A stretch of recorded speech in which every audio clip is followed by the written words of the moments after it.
আজকের এই গল্পটা অনেক কষ্টের। আশা করি সবার অনেক ভালো লাগবে। আর হ্যাঁ বন্ধুরা, গল্পটা A to Z এখানে দেওয়া আছে। সবাই সম্পূর্ণ গল্পটা শুনে যাবেন। আর যাবার আগে একটা কমেন্ট করে যাবেন যে কেমন লাগলো আমাদের এই গল্পটা। ভাইয়া, আমার ভার্সিটির আর কোচিংয়ের বেতন দেওয়া লাগবে। এবার যদি সঠিক সময় বেতন দিতে না পারি তাহলে আমাকে ভার্সিটি ও কোচিং থেকে বের করে দেবে বলেছে। ভাইয়া, আমার বন্ধুরা মিলে সবাই ঠিক করেছে সেন্ট মাটি যাবে, আর সেখানে একটা 5 তারকা হোটেলে থাকবে। আমিও তাদের সাথে যেতে চাই। আমার ওদের সাথে যাওয়ার জন্য 5,000 টাকা লাগবে। তোদের টাকা দেবে কি করে? সে তো তার বোনকে নিয়ে ব্যস্ত। তোর বাবা যদি আজকে সুস্থ থাকতো তাহলে তোদের এমন দশা হতো না কখনো। বাসায়ও কোনো বাজার নেই যে রান্না করব। সবই আমার কপালের দোষ। মা, আমি কি বলেছি ওদের টাকা দিব না? তুমি কি শুরু করেছো বলো তো? আজ নিয়ে ওরা 2 দিন হলো বলল, কিন্তু তুই তো ওদের টাকাও তো দিসনি তুই। নয়ন আজকে অফিস থেকে 20,000 টাকা নিয়েছিল, নতুন ফোন কিনবে বলে, কিন্তু বাসায় ফিরে নিজের রুমে এসেছে মাত্র। তখনই নয়নের 2 ভাই আর মা উক্ত কথাগুলো বলল। নয়ন তার ছোট 2 ভাইয়ের কথা ও মায়ের কথাগুলো শুনছিল, মুখে একটা মুচকি হাসি বজায় রাখে। নয়ন 2 ভাইয়ের কথা শুনে একটা দীর্ঘশ্বাস ছেড়ে বলে ওঠে, তোরা না এই মাসে টাকা নিলি? এখন কলেজ থেকে লাগবে বলেছে। আমার সব বন্ধুরা যাবে, আমিও যাব। সেদিন দেখলাম তোদের দুজনকে মেয়ে নিয়ে ঘুরতে। তোরা যদি এভাবে টাকা নষ্ট করিস তাহলে কি করে হবে বল? তোরাও তো পারিস এই মেয়েদের পিছনে না ঘুরে 2টা টিউশনি করাতে। এতে করে আমাদের সকল আর্থিক সমস্যা দূর হবে, তোরাও তোদের হাত খরচ চালিয়ে নিতে পারবি। এত কথা না বলে সোজা বলেই দিলেই পারিস যে তুই ওদের পড়ালেখা করাতে চাস না। তুই যদি টাকা না দিস তাহলে আমায় মানুষের বাসায় কাজ করে নিজের ছেলেদের পড়াতে হবে। আমার ছেলেদের তো আর অমানুষ তৈরি হতে দিতে পারি না। মা, কি বলছো কি? আমি শুধু ওদের জিজ্ঞেস করছিলাম। আচ্ছা, হয়ে যাবে। নীরব, কত টাকা লাগবে তোর কলেজে আর কোচিংয়ে? সব মিলিয়ে 5,000 টাকা। আচ্ছা, আর জয়, তোর কবে টাকা লাগবে? নীরব আর জয় দুজনেই বলে উঠে এই মাসের 13 তারিখ দিলে হবে। নয়ন তখন বলে, আচ্ছা তোরা এই নে টাকাগুলো, আর মা এই নাও 6,000 টাকা এই মাসের খরচের। নীরব, জয় আর মা হাসি মুখে রাহুলের রুম থেকে বের হয়ে যায়, আর কেউ নয়নের রুমের বাইরে থেকে সবকিছু দেখে যাচ্ছে। নীরব আর জয় নয়নের রুম থেকে বের হয়ে যাওয়ার পর নয়ন মাথায় হাত দিয়ে মাথা নিচু করে বসে আছে। তখন নয়নের রুমে কেউ প্রবেশ করে। নয়ন মাথা নিচু করে বলে ওঠে, আপু কিছু বলবি? না ভাইয়া, কিছু না। তুই এই শরবতটা খেয়ে নে, দেখবি ভালো লাগবে তোর। না ভাইয়া, লাগবে না টাকা আমার। আচ্ছা ভাইয়া, তুই যে ওদের বলার সাথে সাথে ওদের টাকা দিয়ে দিস, তুই জানিস কি ওরা টাকাটা সত্যি কথা বলে নিচ্ছে নাকি? আমার বিশ্বাস আছে ওরা কখনো আমায় মিথ্যা বলবে না। ভাইয়া, মানিব্যাগে 4,000 টাকা আছে, ওখান থেকে 3,000 টাকা নিয়ে নে। তুই এই টাকা দিয়ে তোর কোচিং ফি আর নিজের প্রয়োজনীয় কিছু জিনিস আর হাত খরচ হিসাবে রেখে দিস। ভাইয়া বলছি তো লাগবে না টাকা এখন। আপু, আমি আজকে ভার্সিটির ক্যান্টিনে সবকিছু শুনেছি, তোর আর ঋতুরাপুর কথা। প্রিয়া আর কোনো কথা না বলে মানিব্যাগ হাতে নিয়ে দেখতে পায় সেখানে 4,000 টাকা আছে। তখন প্রিয়া নয়নকে বলে, ভাইয়া, আমি টাকা নিয়ে নিলে মানি ব্যাগে তো 1,000 টাকা থাকবে। হুম। তাহলে তুই এই মাস চালাবি কি করে?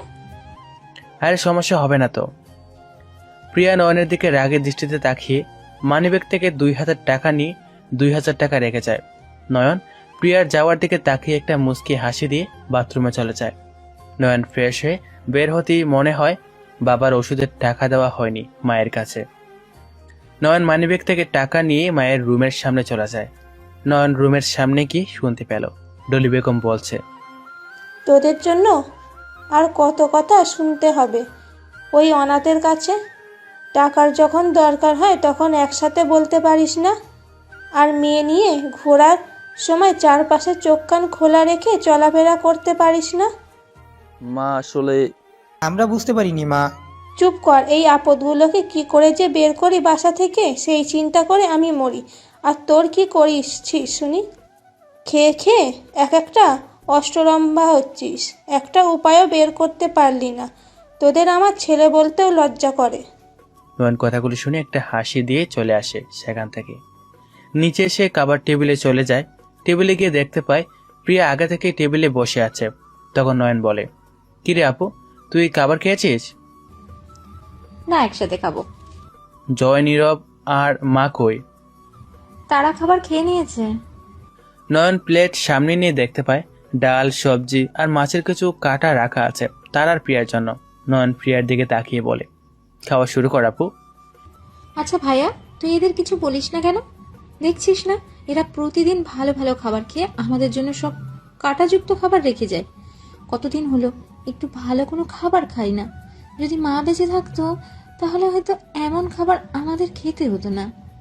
নয়ন যখন খাবারটা মুখে দেবে তখনই প্রিয়ার কথা শুনে নয়নের হাতের খাবার হাতে থেকে যায়। নয়ন প্রিয়ার দিকে তাকিয়ে দেখে প্রিয়া কথাগুলো বলে চুপচাপ খাবার খেয়ে নিল। তখন নয়ন প্রিয়াকে বলে, আপু, খাবারটা কিন্তু ভালো হয়েছে রে, তাই কথা না বলে খাবার খেয়ে নে। প্রিয়া আর কোনো কথা বলল না। প্রিয়া জানে নয়নকে আর কিছু বলে লাভ হবে না, তাই প্রিয়া চুপচাপ খাবার খেয়ে নিল। নয়ন খাবার খেয়ে তার রুমে শোয়া মাত্রই নয়নের ফোন বেজে ওঠে। নয়ন ফোন হাতে নিয়ে দেখতে পায় অপি কল দিয়েছে। অপি হলো নয়নের জিএফ। নয়ন কল রিসিভ করতে অপি বলে ওঠে, এই, তোর কি কোনো দায়িত্ব নেই? টাকার দরকার পড়লে আমার কথা মনে হয় না? মেয়েবাজি করতে থাকিস তুই। তোর সাথে রিলেশনশিপে যাওয়াটাই আমার জীবনের সব থেকে বড় ভুল। মানুষের বিএফ কত কিছু করে তার জিএফ এর জন্য, আর তুই আমার জন্য আজ পর্যন্ত কিছু করেছিস?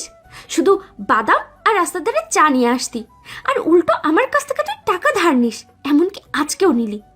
আজ পর্যন্ত কত টাকা ধার নিয়েছিস সেটার কোনো হিসাব আছে তোর কাছে? আরে জান, তুমি কি বলছো এসব? সবকিছুরই হিসাব আছে আমার কাছে। চাকরি পেয়ে গেলে দিয়ে দিব সব। রাগ তোর বড় লোকদের মতো কথা বলা। থাকিস তো ফকিরের মতো।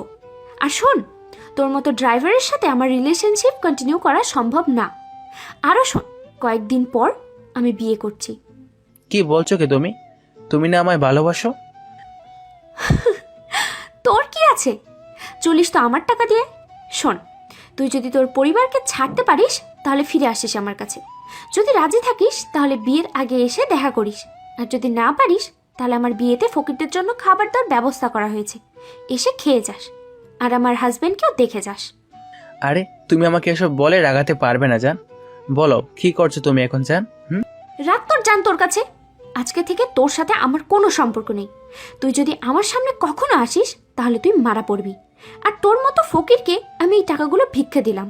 তোর কাছে তো আমার চেয়ে তোর পরিবারই বড়, তো তোর পরিবার নিয়েই থাক। আজকের পর থেকে তোর সাথে আমার কোনো সম্পর্ক নেই। অপি, এমন করো না প্লিজ। আমি তো চাকরির জন্য চেষ্টা করছি, কিন্তু পাচ্ছি না। চাকরি পেলে তুমি এবং আমার পরিবারের মুখে হাসি ফুটিয়ে তুলতে পারবো। আমাকে কয়েকটা দিন সময় দাও প্লিজ। ওই যে একটু আগে বললাম, তুই যদি তোর পরিবারকে ছাড়তে পারিস তাহলে হয়তো আমি ভেবে দেখতে পারি। কি বললে তুমি অপি? তুই ঠিক শুনেছিস। যদি পরিবার ছাড়তে পারিস তাহলে ফিরে আসিস, আমার কথা মানলে ফিরে আসিস, আর তা না হলে আমায় ভুলে যা। এখন তুই ঠিক কর তুই কি করবি। মানে? কি করবি বল, হ্যাঁ বা না, যে কোনো একটা বেছে নিতে হবে তোকে। নয়ন কিছু সময় চিন্তা করে মুখে হাসি ফুরিয়ে তুলেও চোখ দিয়ে জল গড়িয়ে পড়ছে। নয়ন চোখের জল মুছে বলে ওঠে, ভালো থেকো নতুন স্বামী আর সংসার নিয়ে। আমি ছাড়া আমার পরিবারের দেখাশোনা করার জন্য কেউ নেই, তাই আমার পরিবারকে আমি ছাড়তে পারবো না। তুমিও ভালো থেকো। ছোট লোকের বাচ্চা, আর কখনো তুই আমার সাথে যোগাযোগ করবি না। আমার সামনে আর কখনো আসবি না তুই। ফোন রাখ কুত্তার বাচ্চা। অপি শোনো। অপি, কথাগুলো বলি অপি ফোনটা কেড়ে দিল। নয়ন ফোন ব্যাক করলো কিন্তু ফোন বন্ধ বলছে। নয়নের সবার কথা শুনে হয়তো কষ্ট হচ্ছিল না, কিন্তু আজকে নয়নের অনেক কষ্ট হচ্ছে। নয়ন দুইটা ঘুমের ওষুধ খেয়ে ঘুমিয়ে পড়ে। এবার আপনাদের আমাদের গল্পের নায়কের সাথে পরিচয় করিয়ে দেই। আমাদের গল্পের নায়কের নাম নয়ন আহমেদ অন্তর। 2 বছর হলো নয়ন মাস্টার্স করছে অ্যাকাউন্টিং ডিপার্টমেন্টে সিলেট সরকারি কলেজে, আর প্রিয়া একই কলেজে মাস্টার্স করছে। নীরব আর জয় অনার্স 3য় ও 4র্থ বর্ষে পড়ে লিডিং ইউনিভার্সিটিতে। নয়নের মা নেই আর বাবা অসুস্থ। নয়নের মা নয়নকে 10 বছর ও প্রিয়াকে 3 বছর বয়সে রেখে পরপারে পাড়ি দেন। তখন নয়নের বাবা নয়নদের দেখাশোনা করার জন্য আবার বিয়ে করেন নয়নের সৎ মা ডলি বেগম। নয়নদের সাথে প্রথমে ভালো ব্যবহার করলেও কয়েক মাস পর নয়নদের সাথে খারাপ ব্যবহার করা শুরু করেন। নীরব আর জয়ের জন্মের পর নয়ন আর প্রিয়ার জীবনে নেমে আসে চরম অন্ধকার। 4 বছর আগে নয়নের বাবা অ্যাক্সিডেন্ট করেন এবং তার পা দুটো কেটে ফেলতে হয়, যার জন্য নয়নের জীবনে নেমে আসে অমাবস্যার অন্ধকার। নয়ন বাধ্য হয়ে পড়ালেখার পাশাপাশি একটা চাকরির কোর্স করতে লাগলো। কয়েকদিন পর একটা ড্রাইভারের চাকরি পায়, যার বেতন 12,000 টাকা। অপি আর নয়ন একই কলেজে পড়ে। অপির সাথে নয়নের সম্পর্ক 3 বছরের, আর আজকে তাদের ব্রেকআপ হয়ে গেল। বাকিটুকু না হয় গল্পের সাথে থাকলে জানতে পারবেন। পরের দিন সকালে নয়নের ঘুম ভাঙে তার ফোনের আওয়াজে। নয়ন ফোন হাতে নিয়ে দেখতে পায় তার মালিকের ফোন। নয়ন ফোন রিসিভ করে বলে, হ্যাঁ আঙ্কেল বলুন। নয়ন, আজকে তাড়াতাড়ি করে আমার বাসায় আসতে হবে তোমার। কেন আঙ্কেল, কিছু হয়েছে কি? আরে তেমন কিছু না, আমার বড় ছেলে আরিফ আর ছোট মেয়ে অদিতি আসছে আজকে দেশে, তাই ওকে রিসিভ করার জন্য এয়ারপোর্টে যেতে হবে। ফ্লাইট ল্যান্ড করবে 11টায়। আর তুমি তো জানোই সিলেট শহরে জ্যাম কেমন। আঙ্কেল, আমি আমার আব্বুকে কলেজে নামিয়ে দিয়ে তাড়াতাড়ি চলে আসব, আপনি আর আন্টি রেডি থাকবেন। নয়ন কথা বলে ফোন রেখে ওয়াশরুমে গিয়ে ফ্রেশ হয়ে নিচে গিয়ে তার বাবার রুমে চলে যায়। তখন নয়ন তার বাবাকে ঘুম থেকে ডেকে তুলে মুখ ধুয়ে দিয়ে হালকা নাস্তা নিয়ে এসে খাইয়ে দেয়। তখন নয়নের বাবা কান্না করে বলে, তোর অনেক কষ্ট হয় তাই না রে বাবা? আরে না বাবা, আর তুমি কান্না করছো যে? তোর এই বয়সে ঘোরাঘুরি করার কথা, কিন্তু তুই পরিবারের জন্য সব বিসর্জন দিয়ে দিয়েছিস। কি করবো বল, সৃষ্টিকর্তা যে আমার চিরদিনের জন্য বিছানায় শুয়ে দিয়েছে। আমি বাবার দায়িত্বগুলো পূরণ করতে পারলাম না ঠিক মতো। বিয়ে করেছিলাম তোদের সুখের কথা চিন্তা করে, কিন্তু তোদের সুখের পরিবর্তে দুঃখটা বাড়িয়ে দিলাম। আরে বাবা, কান্না করছো কেন তুমি? তুমি জানো না আমি তোমার কান্না সহ্য করতে পারি না? তুমি চিন্তা করো না, সৃষ্টিকর্তা তো আছেন। বিকালে তোমার ওষুধ নিয়ে আসবো, তুমি চিন্তা করো না তো। এখন নাস্তা করে নাও। তারপর নয়ন তার বাবাকে নাস্তা খাইয়ে দিয়ে রেডি হয়ে হালকা কিছু খাবার খেয়ে প্রিয়াকে নিয়ে বেরিয়ে পড়ে। প্রিয়াকে কলেজে নামিয়ে দিয়ে নয়ন চলে যায় তার আঙ্কেলের বাসায়। সেখান থেকে আঙ্কেল আর আন্টিকে নিয়ে নয়ন চলে যায় এয়ারপোর্টে। 11:30 আরিফ আর অদিতি এয়ারপোর্টের সমস্ত কাজ শেষ করে বের হয়ে আসে। নয়ন ব্যাগগুলো গাড়িতে তুলে গাড়ি চালানো শুরু করে। 12:40 বাসায় এসে নয়ন পৌঁছায়। আঙ্কেল আর বাকি সবাই ভিতরে চলে যায়। নয়ন ব্যাগগুলো গাড়িতে থেকে নিয়ে আরিফ আর অদিতির রুমে রেখে দিয়ে নিচে এসে আঙ্কেলকে উদ্দেশ্য করে বলে, আঙ্কেল আমি এবার আসি, তাহলে 3টার দিকে চলে আসবো আমি। আচ্ছা। তখন অদিতি নয়নের সামনে এসে নয়নের দিকে তাকিয়ে বলে ওঠে, আই ড্রাইভার, কোথায় যাবে তুমি? আমি একটু পরে বের হব, তখন আমায় নিয়ে যাবে কে? হুম। ম্যাডাম এখন আমার বোনকে কলেজ থেকে বাসায় নিয়ে যাব, আর এই টাইমটা আমি আঙ্কেলকে বলে কাজে এসেছি। আচ্ছা নয়ন, তুই যা, আর 3টায় চলে আসিস। আচ্ছা। নয়ন, তুই গাড়িতে গিয়ে অপেক্ষা কর, আমি আসছি। আঙ্কেল কোথাও যাবেন আপনি? না, আমি আসছি, তুই যা। নয়ন কোনো কথা না বলে বাইরে চলে যায়। আরিফ আর মেহের তার রুমে চলে যায়। কিছুক্ষণ পর আঙ্কেল নয়নের হাতে একটা খাম ধরিয়ে দিয়ে বলে, এই নে তোর বেতন, তোকে এই মাসে বেতন দিতে একটু দেরি হয়ে গেল রে বাবা। আরে আঙ্কেল কোনো সমস্যা নেই। শোন, এই খামে 30,000 টাকা আছে। এত টাকা কেন আঙ্কেল?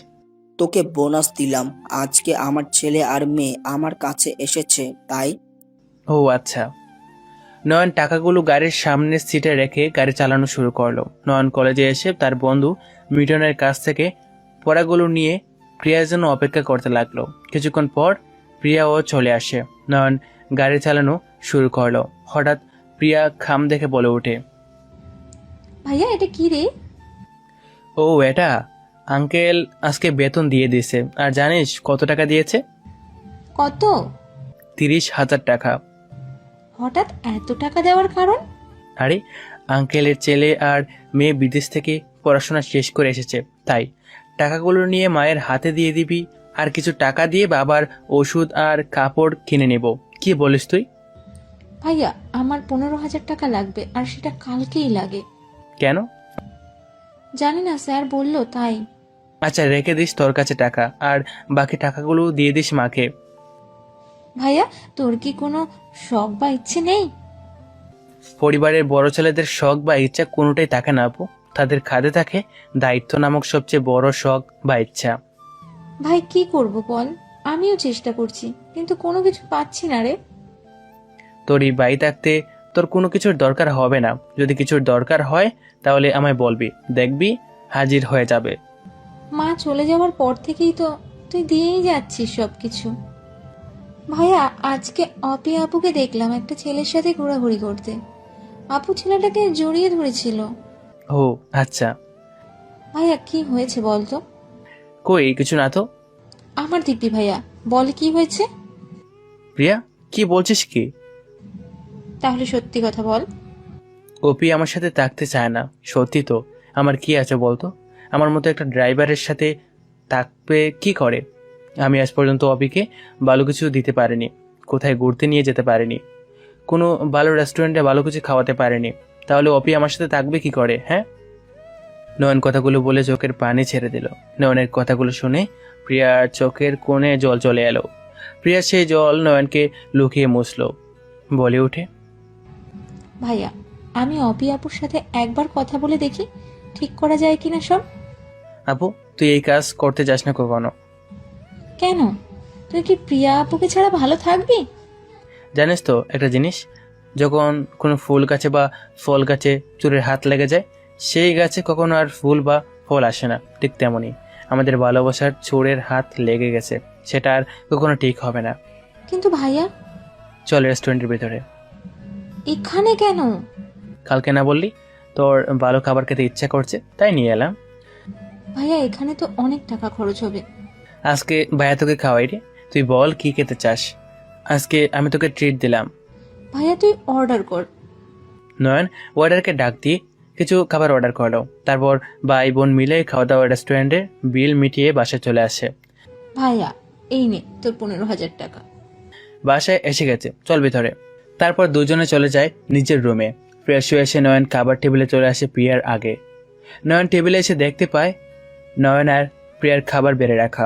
সেই খাবারের চারপাশে মাছি গুড়ি করছে। তখন নয়ন প্রিয়ার জন্য রাখা ভাত ফেলে দিয়ে নতুন করে খাবার নিয়ে আসে, আর নয়ন আগের খাবারগুলো খেয়ে নেয়। এখন আপনারা বলবেন রেস্টুরেন্টের খাবার খেয়ে আবার কেন খাচ্ছে? আরে এখন যদি না খায় তাহলে আবার সমস্যা হবে, তাই খেয়ে নিল খাবার। অবশ্য এর থেকে আরও খারাপ খাবারও নয়ন আর প্রিয়াকে খেতে হয়েছে। নয়ন চাকরি পাওয়ার পর কিছুটা উন্নতি হয়েছে খাবারের। নয়ন খাবার খেয়ে উঠে প্রিয়ার জন্য রাখা খাবারগুলো ডেকে চলে যায় তার মায়ের রুমে। নয়ন তার মায়ের রুমের সামনে গিয়ে বলে, মা আসবো? কি জন্য আসবি ওখান থেকে বল। মা বেতন দিয়েছে আজকে, এই নাও 10,000 টাকা। আয় ভেতরে আয়, দে টাকাগুলো দে আমার কাছে। নয়ন রুমে ঢুকে টাকাগুলো তার মায়ের হাতে দিয়ে দেয়। নয়ন যখন চলে আসবে তখন ডলি বেগম বলে ওঠে, শুন, 2 দিন পর আমার বোনের মেয়েরা আসবে, ওরা কয়েকদিন থাকবে আমাদের এখানে।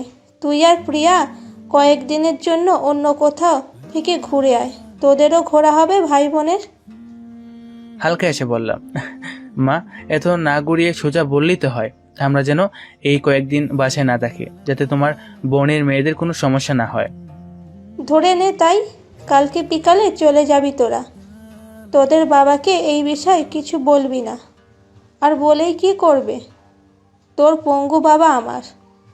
মা চিন্তা নেই, আমি বাবাকে বলবো না। কালকে বিকালে আমি আর আপু চলে যাব, তোমরা নিশ্চিন্তে থাকতে পারো। নয়ন কথাটা বলে রুম থেকে চলে যায়। কিছু সময় রেস্ট নিয়ে চলে যায় প্রিয়ার রুমে। প্রিয়া খাওয়া দাওয়া শেষ করে নিজের রুমে এসে বই নিয়ে বসেছে। তখন নয়ন রুমে ঢুকে বলে, আপু তোর ব্যাগ গুছিয়ে নে, কয়েকদিন কোথাও থেকে ঘুরে আসি আমরা। অন্যের জন্য নিজের বাড়ি নিজের রুম ছেড়ে দেবো ভাইয়া? বুলবুলির আপু, বাড়ি তো এখন তাদের, আমরা হলাম আশ্রিতা। ভাইয়া চল না আমরা অন্য কোথাও চলে যাই। বাবার কি হবে? বাবা তো এই বাড়ি ছেড়ে যাবে না, আর বাবাকে এই বাড়ি ছাড়ার কথা বললে বাবা অনেক কষ্ট পাবে রে। কোথায় যাব আমরা? সেটাই চিন্তা করছি, কোথায় যাব। ভাইয়া চিন্তা করিস না, আমি তোর আর মায়ের সব কথা শুনে ঋতুর সাথে কথা বলি। তখন ঋতু আমায় বলেছে তার বাসায় কয়েকদিন থাকার জন্য, আর তোকেও বলেছে আমার সাথে যাওয়ার জন্য। না আপু তুই যা, আমি আঙ্কেলের সাথে কথা বলে একটা ব্যবস্থা করে নিব। ভাই বোন আরো কিছু সময় কথা বলে নয়ন বেরিয়ে পড়ে আঙ্কেলের বাসার উদ্দেশ্যে। নয়ন আঙ্কেলের বাসায় এসে সোজা আঙ্কেলের রুমে চলে যায়। কিছুক্ষণ আঙ্কেলের সাথে কথা বলে নেয়। তারপর নয়ন মেয়েরকে নিয়ে বেরিয়ে পড়ে। কিছু দূর আসার পর নয়ন বলে, ম্যাডাম কোথায় যাবেন? শুনেছি সিলেটের জল্লার পাড়ে একটা ওয়ার্কওয়ে আছে, ওখানে চলো। আচ্ছা। কিছু সময় নয়নরা সেখানে পৌঁছে যায়। নয়ন গাড়ি পার্কিং করে নিয়ে মেয়েরকে বলে, কি হলো ম্যাডাম, নামবেন না আপনি? আমি কি একা যাব নাকি? হ্যাঁ, আপনি না বললেন এখানে আসবেন? বলেছি, কিন্তু আমি কিছু চিনি না। 5 বছর পর দেশে আসলাম আমি একা যেতে পারবো না, আমার সাথে চলো তুমি। আচ্ছা চলুন। নয়ন গাড়ি লক করে মেহেরকে নিয়ে ওয়ার্কওয়েতে প্রবেশ করে। নয়ন মেহেরকে সবকিছু ঘুরিয়ে ঘুরিয়ে দেখাচ্ছে আর মেহের দেখছে ও সাথে ছবিও তুলছে। কিছু সময় ঘোরাঘুরি ও ছবি তুলে মেহেরকে নিয়ে সেখান থেকে বের হয়ে আসে। নয়ন আর মেহের যখন গাড়িতে উঠতে যাবে তখন নয়নকে গালে কেউ টাচ টাচ করে থাপ্পড় বসিয়ে দিল। নয়ন কিছুটা রেগে যায়। পরক্ষণে নিজেকে সামলিয়ে সামনে তাকিয়ে নয়নের মুখে হাসি ফুটে ওঠে। নয়ন কিছু বলার আগে থাপ্পড় দেওয়া ব্যক্তি বলে ওঠে, ছোট লোকের বাচ্চা, ব্রেকআপ হয়নি 2 দিনও হলো না, আর তার মাঝেই তুই আরেকটা মেয়েকে পটিয়ে নিলি। অবশ্য তোর মতো ছোট লোক ফকিরের বাচ্চাদের দ্বারা এসব কাজ করা কোনো ব্যাপারই না। তোদের রক্তে এরকম কাজ তো মিশে আছে। অপি আমার কথা একটিবার শুনবে তো? ঠাস ঠাস ঠাস করে আরো 3টা থাপ্পড় নয়নের গালে বসিয়ে দিয়ে অপি বলে ওঠে, চুপ একদম, ছোট লোকের বাচ্চা, আর একটা কথাও বলবি না। আমার মুখের ওপরে কথা বলার সাহস হলো কি করে তোর? নয়ন মাথা নিচু করে গালে হাত দিয়ে দাঁড়িয়ে আছে। চারপাশে অনেক লোক জমা হয়ে গেছে। নয়ন আর অপির কথা শুনছে সবাই। মেহের কিছু বুঝতে পারছে না এখানে কি হচ্ছে। মেহের নয়ন আর অপির সামনে এসে বলে, এখানে কি হয়েছে? নয়ন, এই মেয়ে তোমায় মারছে কেন? কিছু না, আপনি গাড়িতে গিয়ে বসুন। গাড়িতে গিয়ে বসবো মানে? এই বেয়াদব মেয়েটা তোমায় সবার সামনে থাপ্পড় মারছে, সাথে বাজে কথা বলছে। এমে, তুই কাকে বাজাবে বলছিস? আমার সামনে দাঁড়িয়ে থাকা একটা মানুষরূপী অমানুষকে বলছি। আরে আপনি যান এখান থেকে, আমি সবকিছু শেষ করে আসছি। কেন? তোর নতুন গার্লফ্রেন্ডকে বলবি না আমি কে? কি বললি তুই? আপনি গাড়িতে বসুন, আমি আসছি। ম্যাডামকে গাড়িতে বসিয়ে এসে অফিস সামনে দাঁড়িয়ে পড়লাম। আমি শুধু একজনকে ভালোবাসতাম আর এখনো ভালোবাসি, আর সেটা হচ্ছে তুমি। কিন্তু তুমি সম্পর্কটা ভেঙে দিয়েছো। তবে চিন্তা নেই, আমি আর তোমার সামনে আসবো না, কখনো না। ভালো থেকো তুমি। আর হ্যাঁ, আমি মারা যাওয়ার আগে তোমার কাছ থেকে নেওয়ার টাকাগুলো সুদ সহ ফিরিয়ে দেব। কি? তুই তুই টাকা দিয়ে দিবি? নিজের পরিবার, নিজের চলার জন্য তুই আমার কাছ থেকে টাকা নিয়ে চলতি, আর এখন বলছিস টাকা দিয়ে দিবি? জানো তো, মনের ইচ্ছে পবিত্র হলে সেটা একদিন না একদিন পূরণ হবে, আর সৃষ্টিকর্তার প্রতি বিশ্বাস আছে। আসি, ভালো থাকবেন। নয়ন কথাটা বলে সেখান থেকে চলে আসে গাড়িতে। নয়ন গাড়ি স্টার্ট দিয়ে সেখান থেকে চলে যায় বাদাঘাট ব্রিজে। সেখানে গিয়ে গাড়ি দাঁড় করিয়ে গাড়ি থেকে বের হয়ে ব্রিজের একপাশে দাঁড়িয়ে সূর্যাস্তের দিকে তাকিয়ে আছে। মেহের গাড়ি থেকে বের হয়ে সূর্যাস্তের দৃশ্যটা দেখে ছবি তুলতে ব্যস্ত হয়ে যায়। মেহের ছবি তোলা শেষ হলে মেহের নয়নের পাশে দাঁড়িয়ে বলে, জায়গাটা তো অনেক সুন্দর। সত্যি সূর্যাস্তের দৃশ্যটা দেখে মনটা ভালো হয়ে যায়। নয়ন সূর্যাস্তের দিকে তাকিয়ে মুচকি একটা হাসি দিল। তখন মেহের নয়নকে উদ্দেশ্য করে বলল, মেয়েটা কে ছিল? আমার এক্স গার্লফ্রেন্ড অপি। ব্রেকআপের কারণ? আমি তার কাছ থেকে কিছু টাকা নিয়েছিলাম পরিবারের সবার অভাব পূরণের জন্য। নিজের কাজ, পরিবার আর চাকরির খোঁজ করতে করতে আগের মতো সময় দিতে পারেনি। তাই ভালো কোনো রেস্টুরেন্ট বা কোথাও ঘুরতে নিয়ে যায়নি, তাই ব্রেকআপ হয়ে গেছে। আসলে পরিবারের বড় ছেলে হলে যা হয় আর কি। জানেন, একসময় আমি মনে করতাম প্রেম ভালোবাসা জানানো ঠিক না, কিন্তু বুঝতে পারিনি এরকম পরিস্থিতি তৈরি হবে। অপি প্যাচ আপ করার জন্য বলেনি বা তোমায় কিছু বলেনি? হ্যাঁ, বলেছে তো আমায়। অপি কি বলেছে? যদি আমি আমার পরিবার ছাড়তে পারি তাহলে সে আমায় বিয়ে করবে আর মেনে নেবে। জানেন ম্যাডাম, একটা কথা, আমি ইচ্ছা করে ঘুমাতে চাইলেও ঘুমাতে পারি না, কারণ আমার কাঁধে পরিবারের সবার দায়িত্ব আছে। কারণ আমার রোজগারের টাকা দিয়ে আমার পরিবার চলে। সারাদিন কাজ শেষ করে আমি যখন বাসায় আসি তখন আমার ছোট বোনটা আমার জন্য শরবত নিয়ে আসে, কিন্তু আমি আমার বোনের জন্য কিছু নিয়ে যেতে পারি না। যখন কোনো শপিং মলের সামনে দিয়ে যাই তখন অনেক সুন্দর ড্রেস দেখতে পাই, কিন্তু টাকার অভাবে কিনতে পারিনি। ইচ্ছে ছিল নিজের ইনকামের টাকা দিয়ে মা আর বাবাকে কিছু দিব, কিন্তু তার আগে মা চলে গেলেন আর বাবা দেখেও নেই। আমার বন্ধুরা যখন কোথাও যাওয়ার প্ল্যান করে তখন আমার ইচ্ছা থাকা সত্ত্বেও আমি মানা করে দেই। অনেক সময় ইচ্ছে করে নিজের ইনকামের টাকা দিয়ে নিজের জন্য কিছু কিনি, কিন্তু যখন পরিবারের সবার কথা মনে হয় তখন নিজের পছন্দ অপছন্দ ভুলে যাই। মাসের 20 তারিখের আগে আমার বেতন শেষ হয়ে যায়, তখন আমি হাত পাততে হয় অপির কাছে। অভিশত অপমান শুনেও আমি আমার পরিবারের সবার মুখে হাসি ফোটানোর জন্য সংগ্রাম করে যাচ্ছি। আমি যখন নিজের জন্য কিছু করি তখন অনেক ভেবেচিন্তে করতে হয়, কারণ আমাকে দেওয়ার জন্য আমার পিছনে কেউ নেই, কিন্তু আমি আমার পরিবারের সবার পিছনে আমি আছি। আর এটাই হলো পরিবারের বড় ছেলের দায়িত্ব বা কাজ। তোমার পরিবারে কে কে আছে? আমার ছোট বোন আর বাবা। তোমার মা? আমার 10 বছর বয়সের রেখে পরলোকে পাড়ি দেন, তবে সৎ মা আছে। ম্যাডাম চলুন, সন্ধ্যা হয়ে গেছে, আঙ্কেল টেনশন করবে। নয়ন আর মেহের গাড়িতে এসে বসে।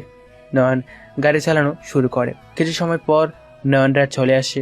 মেহের গাড়ি থেকে নেমে বাসার ভিতরে চলে যায়, আর নয়ন গাড়ি গ্যারেজে রেখে বাসার ভেতরে প্রবেশ করে। আঙ্কেল রুমে চলে যায়।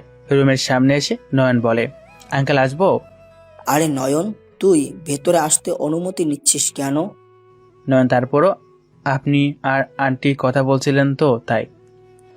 তা বাবা, প্রিয়া কেমন আছে রে? আপনাদের হেদায়েতে ভালোই আছি। আঙ্কেল আন্টি, একটা কথা ছিল, কিন্তু কথাটা বলি কি করে? আরে পাগল ছেলে, এত চিন্তা না করে বলে ফেল, কি বলবি? বল বাবা, কি বলতে চাস? আসলে আঙ্কেল, কয়েকদিন যদি আপনাদের ওই গ্যারেজে আমায় থাকার অনুমতি দিতেন। কেন? এমনি আঙ্কেল, আমি কয়েকদিন থাকবো তাই। না নয়ন, আমি তোর কাছ থেকে এমন কথা আশা করিনি। তুমি এই কথাটা কি করে বলতে পারলে? আচ্ছা আঙ্কেল আর আন্টি, তাহলে আমি অন্য কোথাও ব্যবস্থা করে নেব। আমার কথায় কোনো দুঃখ পেলে আমায় ক্ষমা করে দেবেন। একটা থাপ্পড় দিব ফাজিল ছেলে। আন্টি, তুই এটা কি বললি বাবা? তুই গ্যারেজে থাকবি? ড্রাইভাররা তো সবাই ওইখানে থাকে, আমিও তাদের সাথে থাকতে পারতাম আর কি। ওদের আর তোকে আমরা কি এক চোখে দেখি? ওদের থেকে আমরা তোকে বেশি বিশ্বাস করি। তুই কয়দিন কেন, তুই আমাদের এখানে সারা জীবন থাকলেও আমাদের কিছু হবে না। তোকে আমরা আমাদের ছেলের মতোই দেখি রে বাবা। কিন্তু আঙ্কেল আন্টি, আর কোনো কথা নয়, তুই আমাদের বাড়িতে আসছিস কবে সেটা বল। কালকে আসবো। একদিন প্রিয়াকে নিয়ে আয় না বাবা, অনেকদিন হলো প্রিয়াকে দেখি না। আচ্ছা, নিয়ে আসবো একদিন। নয়ন কথাগুলো বলে চলে আসে বাড়িতে। বাড়িতে এসে নয়ন তার রুমে চলে যায়। রুমে গিয়ে ফ্রেশ হয়ে প্রিয়ার রুমে চলে যায়। রুমে গিয়ে দেখতে পায় প্রিয়া পড়ছে। নয়ন গিয়ে প্রিয়ার মাথায় হাত বুলিয়ে দেয়। তারপর নয়ন, জয় আর নীরবের রুমে গিয়ে তাদের কিছু সময় পড়িয়ে তার রুমে চলে আসে। রাতের খাবার খাওয়ার সময় ডলি বেগম বলে ওঠেন, কি বলেছিলাম মনে আছে তোর নয়ন? হ্যাঁ মা, মনে আছে। তুমি চিন্তা করো না, কালকে সকালেই আমরা চলে যাব। তোমার বোনের মেয়ে আসবে, তাদের তোমার রুমে জায়গা দিলেই তো পারো মা। বা জয় আর নীলের রুমে আর ওদের এক রুমে দিতে পারো। তোর কথায় আওয়াজ দেখছি অনেক বৃদ্ধি পেয়েছে। জানিস তো বাড়িটা কার? বেশি বাড়াবাড়ি করলে বাড়ি থেকে বের করে দিব। তুমি শত চেষ্টা করলেও বাড়ি থেকে আমাদের বের করতে পারবে না, কারণ এই পরিবার চলে আমার ভাইয়ের টাকায়। তাই তুমি তোমার লিমিটের ভিতর থেকে কথা বলো। তুমি আমাদের সাথে ছোটবেলা থেকে অনেক অত্যাচার করে আসছো, কিন্তু কিছু বলিনি, কারণ তুমি আমাদের মা হও। কিন্তু তুমি এখন আমাদের বাড়ি থেকে বের করে দিতে যাচ্ছ। আর কি বললে, বাড়ি তোমার? বাবার অসহায়ত্বের সুযোগ নিয়ে বাড়িটা লিখে নিয়েছো তোমার আর তোমার ছেলেদের নামে। আপু, চুপ করবি? তোর মতো মেয়েকে বিষ খাইয়ে মেরে ফেলা উচিত। আমার খাবি, আমার সাথে উচ্চস্বরে কথা বলবি? এতদিন তো বিষ খেয়েই আসছি, নতুন কি বিষ দেবে? কিরে, তোর বোনকে কিছু বলছিস না যে? কি বলবো বলো তো? প্রিয়া যা বলছে সব সত্যি বলছে। তুমি আজ পর্যন্ত আমাদের সাথে মায়ের মতো আচরণ করেছো কখনো? তোমার ছেলেদের জন্য ভালো ভালো খাবার আর আমাদের জন্য কাটামাছি বসে থাকা খাবার, সেই খাবারগুলো খেয়েছি, কিছু বলেনি, কিন্তু আজকে তুমি আমাদের বাড়ি থেকে বের করে দিচ্ছ। কথাগুলো বলে নয়ন আর প্রিয়া খাবার টেবিল ছেড়ে উঠে পড়ে। ডলি বেগম রাগে ফুঁসছে, সাথে জয় আর নীরবও। তখন ডলি বেগম জয় আর নীরবকে উদ্দেশ্য করে বলেন, তোদের আমার ছেলে বলতে ইচ্ছে করছে না। তোদের সামনে তোদের মাকে দুইটা অনাথের বাচ্চা অপমান করে চলে গেল, আর তোরা কিছু বললি না? তোদের আমার ছেলে বলতেও লজ্জা করছে। কথাটা বলে ডলি বেগম খাবার টেবিল ছেড়ে উঠে পড়লেন। নয়ন তার ব্যাগ গুছিয়ে আর প্রিয়া তার ব্যাগ গুছিয়ে ঘুমিয়ে পড়ে। পরদিন সকালে অনেক মানুষের চিৎকার আর ডলি বেগমের কান্না ও চিৎকারে নয়ন আর প্রিয়ার ঘুম ভাঙে। নয়ন ঘুম থেকে উঠে দেখতে পায় হঠাৎ কারো চিৎকারে আমার ঘুম ভেঙে যায়। আমি বিছানা থেকে নামতে যাব, তখনই আমার পাশে চোখ পড়ে। আমি আমার পাশে তাকিয়ে দেখতে পাই একটা মেয়ে আমার পাশে চাদর জড়িয়ে বসে আছে। আমি তাড়াতাড়ি করে বিছানা থেকে নামতেই আমার নিজের দিকে চোখ পড়ে। আমি তাকিয়ে দেখলাম আমার গায়ে কোনো কাপড় নেই, শুধু প্যান্ট পরে আছি। আমি তখন মেয়েকে বললাম, এই মেয়ে, তুমি কে? আমার রুমে আমার বিছানার চাদর গায়ে শুয়ে আছো কেন? মেয়েটা বলে উঠে, কেন, তুমি না রাতে আমায় কল দিয়ে আসতে বললে, তাই তো আমি আসলাম। এই মেয়ে, তোমার মাথা ঠিক আছে কি? তুমি কি বলছো এসব? আমি কেন তোমায় কল দিয়ে রাতে আসতে বলবো? হ্যাঁ? তখন মেয়েটা বলে, নিজের চাহিদা মেটানোর জন্য আমায় আসতে বলেছো? তোকে তো আমি। নয়ন কিছু বলতে যাবে তার আগেই প্রিয়ার রুম থেকে প্রিয়া চিৎকার শুনতে পেল। নয়ন মেয়েটার দিকে না তাকিয়ে একটা গেঞ্জি পরে নিয়ে প্রিয়ার রুমে চলে যায়। প্রিয়ার রুমে ঢুকতেই নয়নের চোখ পড়ে প্রিয়ার রুমে অনেক লোকজন, সাথে তাদের এলাকার কাউন্সিলর আছে। নয়ন তখন প্রিয়ার দিকে তাকিয়ে দেখতে পায় কয়েকজন মহিলা প্রিয়াকে ধরে রেখেছে। নয়ন প্রিয়ার কাছে গিয়ে বলে, আপু কি হয়েছে? তোর রুমে তো লোকজন কেন? প্রিয়া নিজের হাত ছাড়িয়ে নয়নকে জড়িয়ে ধরে কান্না করতে লাগলো। তখন ডলি বেগম বলে ওঠেন, এই এসেছে দুশ্চরিত্র বোনের দুশ্চরিত্র ভাই। মা, কি বলছো কি তুমি এসব? চুপ, ওই কলঙ্কিত মুখে আমায় মা ডাকবি না। তোরা দুই ভাই বোন মিলে ছেলে আর মেয়ে নিয়ে আমার বাসায় ছি ছি, আমার কথাগুলো বলতেও মুখে বাঁধছে। আমার নামে যা বলার বলো, কিন্তু আমার বোনের নামে এমন কথাগুলো বলো না প্লিজ। তখন কাউন্সিলর দাঁড়িয়ে বলে ওঠেন, এই তোরা সবাই মিলে এই দুই ভাই বোনের মুখে চুনকালি ঘষে আমাদের এলাকা থেকে বের করে দে। কাউন্সিলর চাচা, আপনি কি বলছেন কি? আপনি? তোর বোন তার রুমে ছেলে নিয়ে এসে রাত কাটাচ্ছে, আর তুই মেয়ে নিয়ে এসে রুমে রাত কাটাচ্ছিস, আবার বলছিস কি বলছি আমরা? মা, এত বড় অপবাদ আমার আর আমার বোনের নামে দিও না। আমার বোন এমন কাজ করতেই পারে না।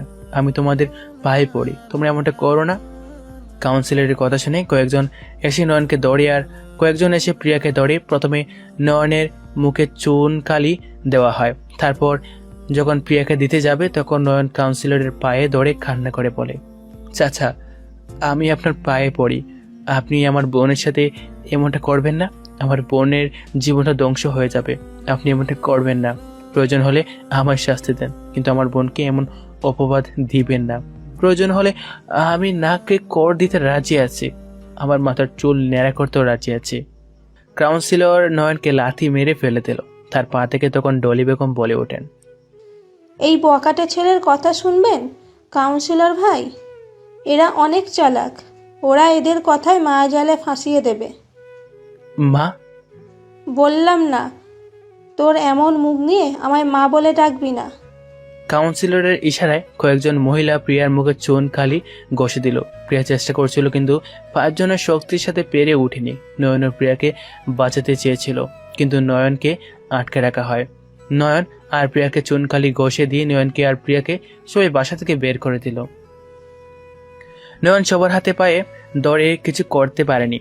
প্রিয়া তো লাশের মতো হয়ে গেছে। নয়ন আর প্রিয়া হাঁটতে হাঁটতে একটা পার্কে গিয়ে বসে। এদিকে আঙ্কেল আর মেহেরও নয়নকে কল দিয়ে যাচ্ছে, কিন্তু নয়নের ফোন রিসিভ হচ্ছে না।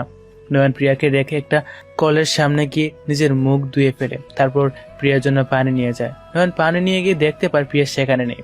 নয়ন প্রিয়াকে ডাকতে থাকে, প্রিয়াকে খুঁজে যাচ্ছে চারিপাশে। হঠাৎ করে নয়ন দেখতে পায় প্রিয়া রাস্তা দিয়ে হাঁটছে। নয়ন দৌড়ে গিয়ে প্রিয়াকে রাস্তা থেকে সরিয়ে এনে প্রিয়ার গালে টাস টাস করে থাপ্পড় দিয়ে বলে, আপু, তুই কি করতে গিয়েছিলি? ভাইয়া, আমার বেঁচে থাকার কোনো কারণ আছে কি? যে কাজ করিনি সেটার দায় বয়ে বেড়াতে হচ্ছে আমার। সবার কাছে আমি খারাপ মেয়ে হয়ে গেলাম রে। আমায় দেখলেই এখন সবাই হাসি তামাশা মজা করবে, বিভিন্ন মানুষ বিভিন্ন রকমের কথা বলবে, বিভিন্ন প্রস্তাব দেবে রে। ভাইয়া, আমার অনেক ইচ্ছে ছিল রে আমি একটা চাকরি করব, তারপর বাবা আর তোর পাশে দাঁড়াবো, কিন্তু সেটা আর হলো না রে। আমাদের জীবনে এভাবে অন্ধকার নেমে আসবে সেটা চিন্তা করি নাই রে। প্রিয়া কথাগুলো বলে নয়নকে জড়িয়ে ধরে কান্না করতে লাগলো। নয়নও প্রিয়ার কান্না দেখে নিজেকে সামলে রাখতে পারেনি, সেও চোখের জল বিসর্জন দিতে লাগলো। তখন হঠাৎ করে রাস্তা দিয়ে আরিফ যাচ্ছিল, তখন নয়নকে দেখতে পেয়ে নয়নের পাশে এসে গাড়ি থামিয়ে বলে, ভাইয়া তুমি এখানে? আর কি হয়েছে? আরিফ স্যার, আপনি এখানে? তোমার কোনো খোঁজ পাচ্ছিলাম না, তাই আমি অফিসে যাচ্ছি, তখনই তোমায় দেখতে পেলাম। এখানে কি করছো? খারাপ ছেলে তো, তাই রাস্তায় রাস্তায় ঘুরছে নিজের বোনকে নিয়ে। আচ্ছা গাড়িতে ওঠো, পরে কথা হবে সব। না স্যার, এখন আর কারোর সাথে কোথাও থাকতে চাই না। আমি আর আমার বোন সবার কাছে আজকে থেকে ভাত দিন, আসি আমরা। আপু চল। কথাগুলো বলে নয়ন যখন হাঁটা শুরু করবে, তখন আরিফ নয়ন আর প্রিয়াকে টেনে গাড়িতে বসিয়ে আরিফ গাড়ি চালানো শুরু করে। বাড়িতে এসে আরিফ নয়ন আর প্রিয়াকে নিয়ে ভিতরে প্রবেশ করে। তার বাবা মাকে ডাকতে থাকে। মা, বাবা, কোথায় তোমরা? তাড়াতাড়ি নিচে আসো। আরিফের চিৎকারে সবাই নিচে আসে। তখন আঙ্কেল বলে, আরিফ, কি হয়েছে? নয়ন, প্রিয়া, তোদের এই অবস্থা হলো কি করে? মেহের, তুই প্রিয়াকে ফ্রেশ করে নিয়ে আয় তো মা। আচ্ছা মা। মেহের প্রিয়াকে নিয়ে চলে যায়। তখন আঙ্কেল আর আন্টি নয়নকে উদ্দেশ্য করে বলে, নয়ন, কি হয়েছে তোদের? তোকে কল দিচ্ছি, তুই ফোন রিসিভ করছিলি না কেন? আরে তুমি কি শুরু করলে? ছেলেটাকে একটু রেস্ট নিতে দাও। আরিফ, তুই নয়নকে নিয়ে তোর পাশের রুমে নিয়ে যা, আমি খাবার রেডি করছি সবার জন্য। কিছু সময় পর সবাই নিচে এসে খাবার টেবিলে বসে। তখন আঙ্কেল বলেন, নয়ন, বলতো বাবা, কি হয়েছে তোদের? কি বলি বলুন তো আঙ্কেল, আমাদের মতো খারাপ ছেলে আর মেয়ের কথা। দেখ বাবা, তুই আমাদের সবকিছু খুলে না বললে আমরা বুঝি কি করে। আজকে সকালের ও রাতের ঘটনা সবকিছু করে বলে নয়ন একটা দীর্ঘশ্বাস ছাড়ে। নয়নের কথাগুলো শুনে সবারই চোখ ভিজে ওঠে। প্রিয়া ওর নীরবে অশ্রু জড়াচ্ছিল। তখন আন্টি প্রিয়ার পাশে গিয়ে প্রিয়াকে জড়িয়ে ধরে বলেন, আজকে থেকে তুই আমার বাড়িতে থাকবি রে মা, তোর কোনো চিন্তা নেই। আন্টি, সেটা হয় না। আমার মতো কলঙ্কিত মেয়েকে আপনাদের বাড়িতে রাখলে আপনাদের মান সম্মান ধুলোই মিশে যাবে। তার চেয়ে আমি আর ভাইয়া এখান থেকে চলে যাওয়া আপনাদের জন্য মঙ্গলজনক হবে। আমার বাড়ির বউকে নিয়ে কে কি বলবে, আর কার এমন সাহস আছে তোকে কি বলবে? আন্টি, বউ মানে? আমরা তোকে বলবো বলবো করে একটা কথা বলা হয়নি রে বাবা। প্রিয়াকে আমার ছেলের বউ হিসেবে পছন্দ করেছি। আজকে তুই আসলে তোকে বলবো ভাবছিলাম, কিন্তু তার আগে এমন একটা পরিস্থিতির সৃষ্টি হলো। আন্টি, দয়া করছো আমাকে তুমি? দেখো আপু, আমি বুঝতে পারছি তোমার অবস্থা, কিন্তু আপু এখন তোমার শক্ত একটা পরিচয় দরকার। আঙ্কেল আন্টি, আমার বোনের মতের বাইরে আমি যেতে পারবো না। মারে, পাগলামি করিস না, আমরা তো তোর নিজেরই মানুষ। তুই কি চাস না তুই নিজেকে নির্দোষ প্রমাণ করতে? কিন্তু আচ্ছা, বিয়ে না হয় কয়েকদিন পরেই হবে, তুই আমাদের নিরাশ করিস না মা। তুই তোর পড়ালেখা চালিয়ে যাবি আমাদের এখানে থেকে। প্রিয়া কিছু সময় চুপ থেকে নয়নের দিকে দেখায়। প্রিয়া ইশারা করে বলে সে রাজি। তখন নয়ন বলে, আচ্ছা আপু, এখানে থাকবে। সবাই নাস্তা করে চলে যায় যার যার রুমে। মেহের প্রিয়াকে নিয়ে তার রুমে চলে যায়, আর নয়ন বাগানের পুকুর পাড়ে গিয়ে বসে। আজকের ঘটনাগুলো মনে হচ্ছে, আর নয়নের চোখের জল বের হচ্ছে। একসময় নয়ন কান্না মিশ্রিত কণ্ঠে আকাশের দিকে তাকিয়ে বলে, মা, আমি পারিনি তোমার কথা রাখতে। আমি বলেছিলাম তোমার মেয়েকে কোনো কষ্ট বা কোনো অভাব বুঝতে দিব না, কিন্তু আজকের এত বড় অপবাদের হাত থেকে আমার বোনকে বাঁচাতে পারিনি। আমি পারিনি আমার বোনের পাশে দাঁড়াতে। যাদের এত আপন ভাবতাম, আজ তারাই আমায় পিছন থেকে চুরি মেরে বুঝিয়ে দিল পর কখনো আপন হয় না। মা, তোমার এই হতবাগার ছেলেকে ক্ষমা করে দিও। নয়ন কথাগুলো বলছে আর চোখের জল ফেলছে। হঠাৎ করে নয়নের কাঁধে কারো হাতের স্পর্শ পেয়ে নয়ন পিছনে তাকিয়ে থাকে। মেহের দাঁড়িয়ে আছে। নয়ন চোখের জল তাড়াতাড়ি মুছে দাঁড়িয়ে যায়। তখন নয়ন মুখে হাসি বজায় রেখে বলে, হ্যাঁ ম্যাডাম বলুন। কান্না করছিলে কেন? কোথায় কান্না করছিলাম? আপনি হয়তো ভুল দেখছেন। আমি স্পষ্ট দেখছি তুমি কান্না করছিলে। এখন বলো কেন কান্না করছিলে? পরিবারের বড় ছেলেদের কান্নার কোনো কারণ থাকে না।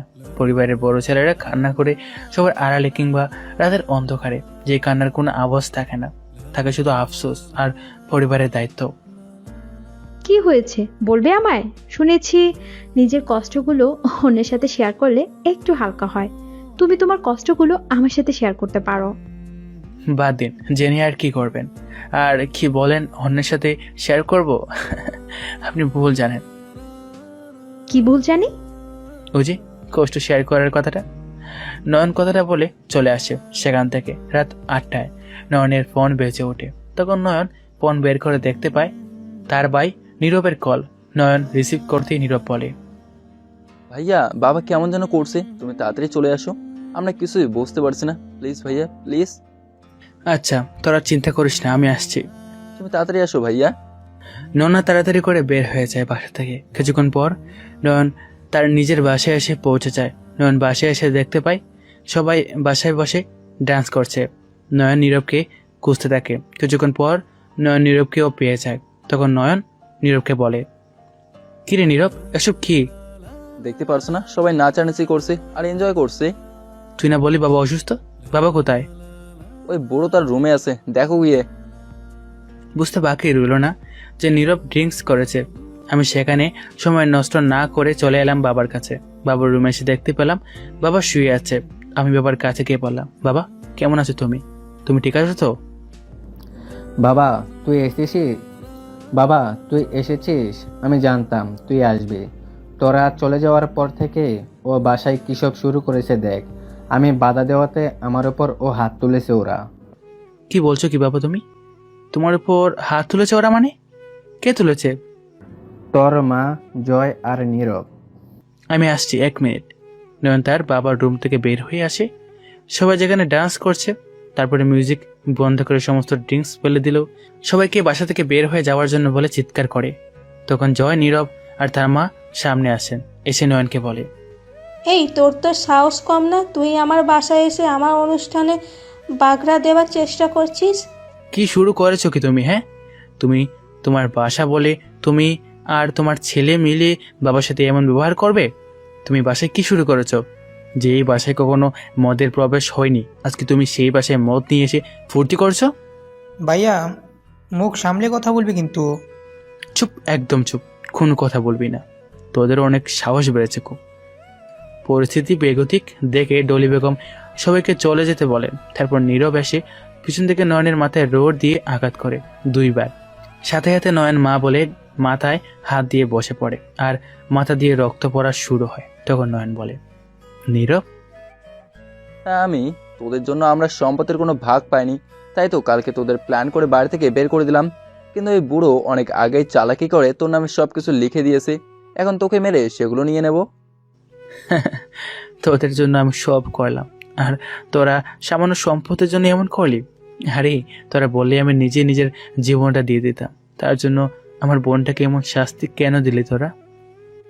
তোরা হলে আমাদের পথের কাটা, তাই তোদের উপরে ফেলেছি। নে এবার এই কাগজে সাইন কর। তোরা যদি একবার বলতি আমার তোদের সম্পত্তির প্রয়োজন, তাহলে আমি তো সব কিছু তোদের নামে দিয়ে দিতাম। নিজের পড়ালেখা শেষ করে তোদের মুখে হাসি ফোটানোর জন্য ড্রাইভারের চাকরি নিয়েছি। তোদের মুখে হাসি ফোটানোর জন্য নিজের পছন্দ, নিজের শখ, নিজের ভালোবাসা সব কিছু বিসর্জন দিয়েছি। আর তোরা আমার পিছন থেকে আমার চুরি মারলে পাবে? নে এবার সাইন কর এই কাগজে। আমি জীবিত থাকতে সাইন করব না, না কখনো করব না। তোরা তোদের পাপের শাস্তি ভোগ করতে হবে। তারপর জয় আর নীরব মিলে নয়নকে মারা শুরু করে। নয়নের বুকে, পেটে আর মুখে আঘাত করতে থাকে। একসময় নয়নের মুখ দিয়ে রক্ত পড়া শুরু হয়। নয়ন তাকিয়ে আছে জয় আর নীরবের দিকে। নয়নের মুখে হাসি আর চোখে জল। নয়ন মনে মনে চিন্তা করছে, যে ভাইদের জন্য নিজের সব কিছু ছেড়ে দিলাম, তাদের ভালো কোন জায়গায় নিয়ে যাব, আজকে তারাই আমায় মারছে। কি ভাগ্য আমার, যাদের আপন ভাবি তারাই আমায় পর ভেবে এভাবে আঘাত করে দূরে ঠেলে দেয়। হায় রে নিয়তি আমার।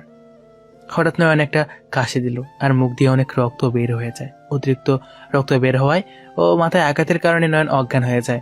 তখন ডলি বেগম একটা দলিল নিয়ে আঙ্গুলের ছাপ নিয়ে বলে ওঠেন, এই দাঁড়া, তোরা আর মারিস না, মারা যাবে তাহলে। আমাদের কাজ হয়ে গেছে, এবার এই আবর্জনাকে কোনো ডাস্টবিনে ফেলে আয়। জয় দেখ তো বেঁচে আছে কিনা। জয় নয়নের হাতের পালস চেক করে বলে, বেঁচে আছে, তবে অজ্ঞান হয়ে গেছে। এক কাজ কর, তোরা নয়নকে ধরে নিয়ে ডাস্টবিনে ফেলে আয়। অনেক দিনের ইচ্ছে ছিল ওকে ভালো করে একটা শিক্ষা দেব, আজকে তোদের জন্য সেটা হয়ে গেল। জয় আর নীরব নয়নের জ্ঞানহীন দেহটাকে হির হির করে টানতে টানতে আগে থেকে দাঁড়িয়ে থাকা গাড়িতে তোলে। তারপর ড্রাইভারকে বলে গাড়ি চালানোর জন্য, তারপর একটা নির্জন ডাস্টবিনের পাশে ফেলাতে। এদিকে ওই বাড়িতে রাতে নয়নকে দেখতে না পেয়ে সবাই নয়নের ফোনে ফোন দিচ্ছে, কিন্তু ফোন রিসিভ হচ্ছে না। সবার জন্য টেনশনের মাত্রা বাড়তে লাগলো। ভোরবেলা রাস্তা দিয়ে যখন মানুষের আনাগোনা শুরু হয়, তখন সবাই দেখতে পায় ডাস্টবিনের পাশে একটা দেহ পড়ে আছে। তারপর কয়েকজন এগিয়ে এসে পরীক্ষা করে বুঝতে পারে দেহে এখনো প্রাণ আছে। সবাই দৌড়াদৌড়ি করে নয়নকে নিয়ে হাসপাতালে চলে যায়। তারপর ডাক্তার নয়নকে অপারেশন থিয়েটারে নিয়ে যায়। কিছু সময় পর নার্স এসে নয়নের কাপড়ও পর নিয়ে যায়। হঠাৎ করে নয়নের ফোন আবার বেজে ওঠে। তখন ওই নিয়ে আসা লোকদের মধ্যে একজন লোক ফোন রিসিভ করে বলে ওঠে, হ্যালো। হ্যালো ভাইয়া, তুই কোথায়? সারা রাত ধরে কল দিয়ে যাচ্ছি, কিন্তু তুই ফোন রিসিভ করছিলি না কেন? তখন লোকটা বলে ওঠে, আপনার ভাইকে আহত অবস্থায় রাস্তার পাশে পেয়ে আমরা এই হাসপাতালে নিয়ে এসেছি। আপনারা তাড়াতাড়ি চলে আসুন। প্রিয়া লোকটার কথা শুনে কান্না করে বলে ওঠে, আমার ভাইয়া ঠিক আছে তো? ভাইয়া কি কথা বলছে?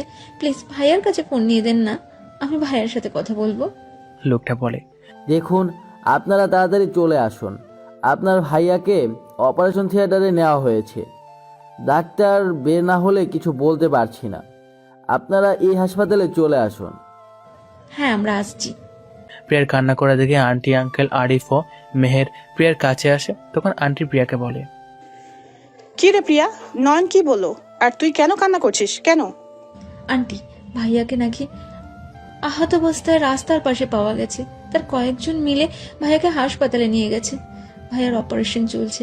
আন্টি, আমার ভাইয়ার কিছু হবে না তো? আমি যে আমার ভাইয়াকে ছাড়া থাকতে পারবো না। এই পাগলিমি, কি বলছিস তুই এসব? নয়নের কিছু হয়নি, নয়ন সুস্থ হয়ে যাবে। এখন আমাদের হাসপাতালে যাওয়া দরকার। আর তুই কি বলছিস বলতো? নয়ন এখন কোন হাসপাতালে আছে প্রিয়া? আঙ্কেল, লোকটা বললো এই হাসপাতালে। তারপর সবাই মিলে বেরিয়ে পড়ে হাসপাতালের উদ্দেশ্যে। হাসপাতালে পৌঁছে সবাই চলে যায় অপারেশন থিয়েটারে সামনে। তারপর লোকগুলো এসে বলে নয়নকে কোথায় পাওয়া গেছে। নয়নের ফোন প্রিয়ার হাতে দিয়ে লোকগুলো চলে যায়। আর প্রিয়া সব শুনে কান্না করতে লাগলো। মেয়ের প্রিয়াকে শান্ত রাখার চেষ্টা করছে। কিছুক্ষণ পর ডাক্তার বের হয়ে আসেন অপারেশন থিয়েটার দেখে। সবাই ডাক্তারের সামনে যেতেই ডাক্তার বলে উঠেন, দেখুন, আমরা আমাদের যতটুকু সম্ভব আমরা আমাদের সর্বোচ্চটা দিয়ে চেষ্টা করছি। এখন সবকিছু সৃষ্টিকর্তার হাতে। কি বলছেন কি ডাক্তার? ছেলেটার মাথায় ভারী রড দিয়ে আঘাত করা হয়েছে 2 বার, যার জন্য ব্রেনে কিছুটা চাপ পড়েছে। সাথে ব্রেনের টিস্যু ক্ষতিগ্রস্ত হয়েছে। আমরা চেষ্টা করেছি এখন 24 ঘন্টার ভিতরে জ্ঞান না ফেলে কি হবে সেটা আপনারা নিশ্চয়ই বুঝতে পারছেন। প্রিয়া সব শুনে ডাক্তারের পা জড়িয়ে ধরে আকুতি কণ্ঠে বলে, ডাক্তার, আমি আপনার পায়ে পড়ি, আমার ভাইয়াকে বাঁচিয়ে দেন। আমার পুরো পৃথিবী জুড়েই আমার ভাইয়া। আমার ভাইয়ার কিছু হয়ে গেলে আমি শেষ হয়ে যাব। আপনি একটু চেষ্টা করে দেখুন, আমার ভাইয়া ভালো হয়ে যাবে। ডাক্তার প্রিয়াকে তার পা থেকে ছাড়িয়ে মাথায় হাত বুলিয়ে দিয়ে বলেন, মারে, আমি আমার সাধ্যমতো চেষ্টা করেছি। এখন সবকিছু সৃষ্টিকর্তার হাতেই। তিনিই পারেন তোমার ভাইয়াকে ফিরিয়ে দিতে। কথাগুলো বলে ডাক্তার চলে যায়। আর প্রিয়া মেঝেতে বসে কান্না করছে। তখন আন্টি আর মেহের প্রিয়াকে মেঝে থেকে তুলে চেয়ারে বসিয়ে দেন। আঙ্কেল আর আরিফ চলে যান ডাক্তারের পিছন পিছন। সবাই অপেক্ষা করছে নয়নের জ্ঞান ফেরার জন্য। সকাল দুপুর পেরিয়ে রাত হয়ে যায়। সবাই নয়নের কেবিনের বাইরে পায়চারি করছে। রাত 3টার দিকে নয়নের জ্ঞান ফিরে। তখন নার্স এসে ডাক্তারকে ভিতরে নিয়ে যায়। ডাক্তার সবকিছু পরীক্ষা করে নয়নকে ঘুমের ইঞ্জেকশন দিয়ে বাইরে এসে প্রিয়ার সামনে দাঁড়িয়ে প্রিয়ার মাথায় হাত বুলিয়ে দিয়ে বলেন, মারে, আর কান্না করিস না। তোর ভাইয়ের জ্ঞান ফিরেছে, সে এখন পুরোপুরি বিপদমুক্ত। তোর এই মায়াবী চেহারা কান্নাকে শোভা পায় না মা। ডাক্তারের কথা শুনে সবার মুখে হাসি ফুটে ওঠে। প্রিয়া তো খুশিতে ডাক্তারকে জড়িয়ে ধরে কান্না করে বলে, ধন্যবাদ ডাক্তার আঙ্কেল, আপনি আমার ভাইয়াকে আমার কাছে ফিরিয়ে দেওয়ার জন্য। আমি কিছু করিনি, সবই তো সৃষ্টিকর্তার ইচ্ছে।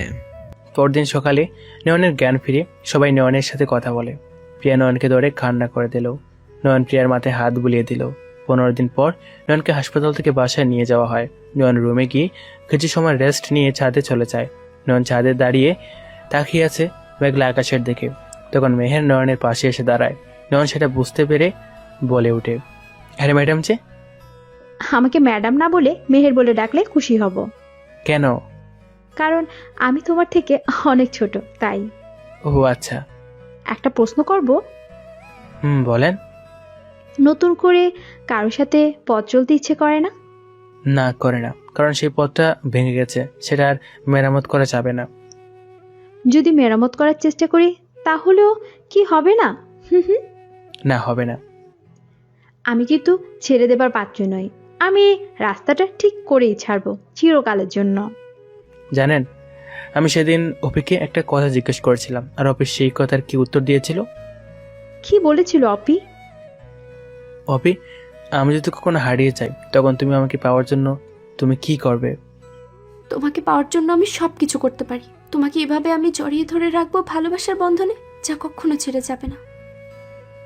মেহের ম্যাডাম, এখন আপনি বলুন, তাহলে অপি কেন সেই বাঁধন ছিন্ন করে চলে গেল? আমার জীবনের রাস্তাটা এমনিতেই বুঝছিল, কিন্তু অপি চলে যাওয়ার পর আমার জীবনের রাস্তা মুখ থুবড়ে পড়েছে। হয়তো সে তোমার জন্য পারফেক্ট ছিল না, তাই সেই বাঁধন ছিন্ন করে চলে গেছে। তুমি এর জন্য কষ্ট পাবে কেন? কষ্ট? হাসছো যে? জানেন ম্যাডাম, এই পৃথিবীতে সবার কষ্টের দাম আছে, কিন্তু পরিবারের বড় ছেলেদের কষ্টের কোনো দাম নেই। কারণ পরিবারের বড় ছেলেদের জীবনটা কষ্ট পেতে পেতে কষ্ট কেমন হয় সেটা ভুলে যায়। একজন শিশু বা বৃদ্ধ লোক কান্না করলে সে কান্নার দাম থাকে, কিন্তু একজন পরিবারের বড় ছেলেদের কান্নার কোনো মূল্য থাকে না। যেমন আমার কোনো ছাওয়া নেই, কোনো মূল্য নেই, বলতে পারেন আমার বোনটার জন্যই বেঁচে আছি। চোখের জল মুছে বললাম, হয়তো একসময় আমার সব কিছু হবে, তখন হয়তো আমার পাশে কেউ থাকবে না, শুধু আমার মৃত্যু এসে দাঁড়াবে। এই পৃথিবীটা বড়ই নিষ্ঠুরতম। প্রয়োজনের সময় প্রিয়জন হাত ছেড়ে আর অসময়ে হাত ধরতে চায়। অর্থ ছাড়া যেমন ভালোবাসা হয় না, ঠিক তেমনই অর্থ ছাড়া ভালোবাসা টিকিয়ে রাখা যায় না। এখনই কি অপির কথা মনে পড়ে? কষ্ট পাও তুমি? পরিবারের সবার দায়িত্ব যখন নিজের কাঁধে নিতে হয় তখন সবকিছু ভুলে থাকতে হয়। পরিস্থিতি আমাদের অনেক কিছু শিখিয়ে দেয়, কিভাবে নিজের প্রিয় মানুষকে ছাড়া বাঁচতে হয়। শুধু কষ্ট নিজের ভিতর চেপে রেখে সবার সামনে হাসি মুখে কথা বলতে হয়। এটাই হয়তো আমার মতো পরিবারের বড় ছেলেদের জীবন। নয়নের কথাগুলো শুনে মেহেরের চোখ ভিজে ওঠে। মেহের ভিজে ওঠা চোখগুলো ওড়না দিয়ে মুছে উঠে বলে, তো এখন তোমার স্বপ্ন কি? আমার জীবনে যে স্বপ্ন ছিল সেই স্বপ্নকে নিজের হাতে হত্যা করেছি পরিবারের জন্য। আমার মতো মধ্যবিত্ত পরিবারের বড় ছেলেদের জীবনটা হয়তো পাথরের মতো শক্ত হয়। আমার স্বপ্ন পূরণ করার আগে আমার দুই পায়ের স্বপ্ন পূরণ করতে চেয়েছিলাম, কিন্তু তারা চাকরি পেয়ে গেছে একই কোম্পানিতে, একজন ক্যাশিয়ার আর একজন ইনচার্জ হিসাবে, যা তারা আমাকে কখনো বলেনি। আজকে তারা প্রতিষ্ঠিত, তাই বলে তারা আমাকে আর প্রিয়াকে বাসা থেকে বের করে দিয়েছে। এখন স্বপ্ন বলতে বাবাকে ওই বাড়ি থেকে বের করে নিয়ে আসা, আর আমার বোনের বিয়েটা অনেক ধুমধামে দেওয়া। কি বলছো কি তুমি? তোমার ভাইয়েরা চাকরি পেয়েছে, সেটা তোমায় বলেনি?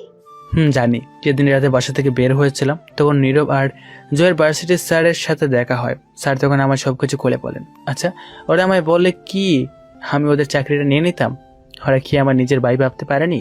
আমি তো ওদের নিজের ভাই মনে করেছিলাম, ওদের জন্য নিজের জীবনটা শেষ করে দিয়েছি। তবে এবার আমার নিজেকে নিয়ে ভাবতে হবে আমার বোন আর বাবাকে নিয়ে।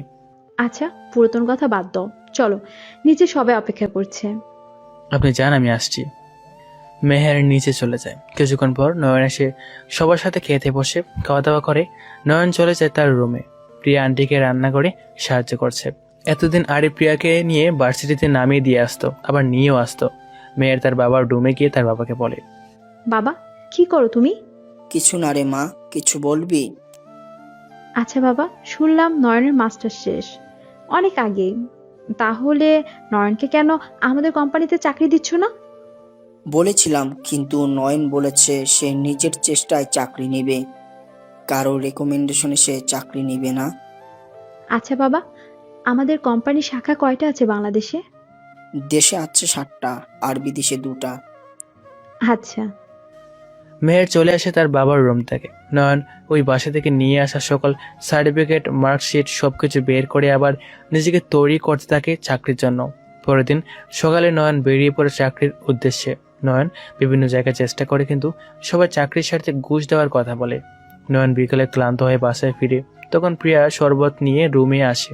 প্রিয়া শরবতটা নিয়ে নয়নের দিকে এগিয়ে দিয়ে ফাইলটা টেবিলে নিয়ে রাখে।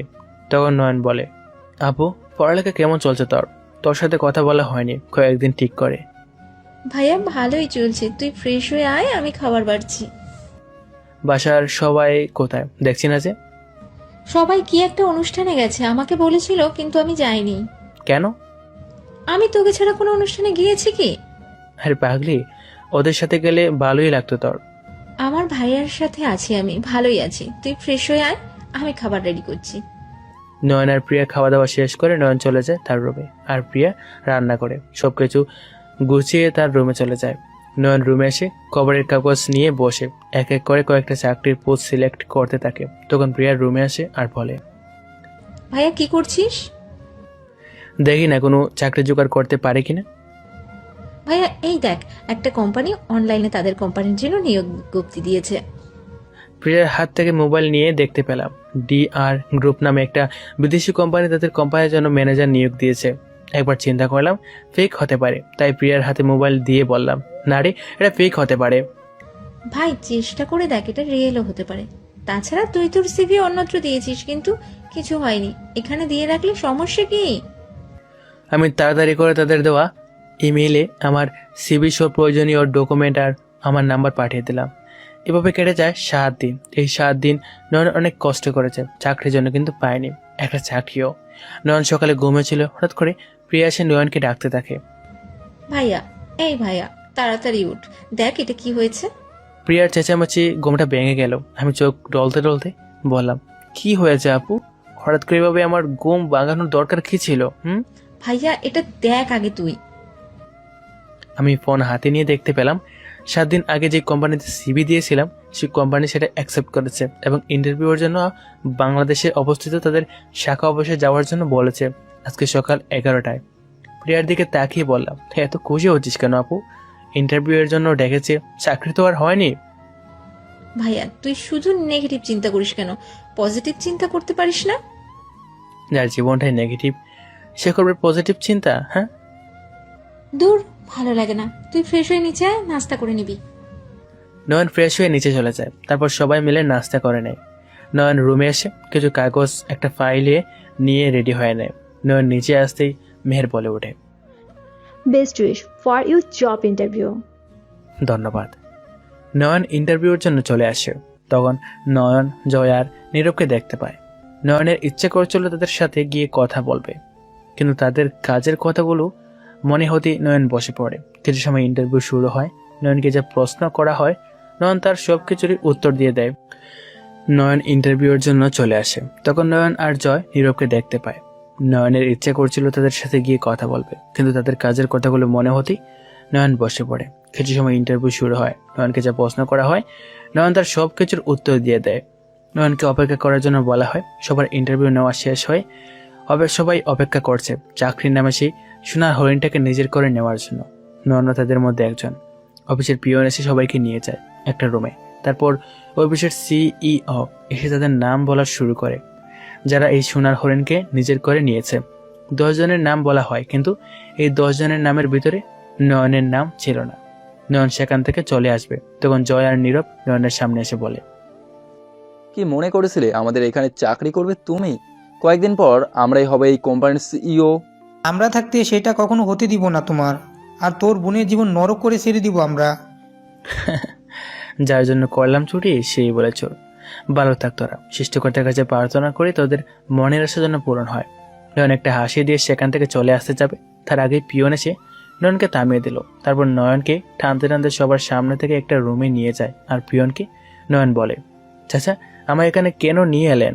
পিয়ন নয়নের দিকে তাকিয়ে বলে, স্যার বলেছে আপনাকে এখানে বসিয়ে রাখতে, তিনি কিছুক্ষণের মধ্যে চলে আসবেন। পিয়ন চলে যায় সেখান থেকে। কিছুক্ষণ পর CEO কারোর সাথে কথা বলতে বলতে রুমে প্রবেশ করে। নয়ন CEO-কে আসতে দেখে দাঁড়িয়ে যায়। তখন CEO নয়নকে বসতে ইশারা করে, তার চেয়ারে বসে পড়েন। তখন ফোন রেখে CEO নয়নকে বলেন, তোমার সাথে ইন্টারভিউ দেওয়া অলমোস্ট সবার চাকরি হয়ে গেল, কিন্তু তোমার হলো না। সেটা আমার দুর্ভাগ্য স্যার। তোমাকে একটা শর্তে চাকরি দিতে পারি আমি। এতদিন শুনতাম চাকরির জন্য টাকা পয়সা লাগে, এখন দেখছি শর্তও লাগে। আচ্ছা শুনি তাহলে আপনার কি শর্ত?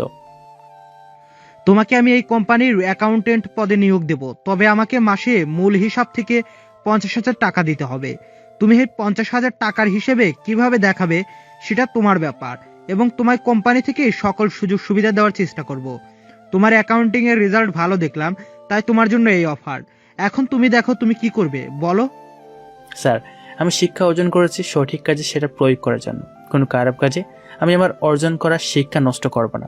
প্রয়োজন হলে আপনার চাকরি আমি করব না, তারপরও আমার শিক্ষা আমি নষ্ট করব না।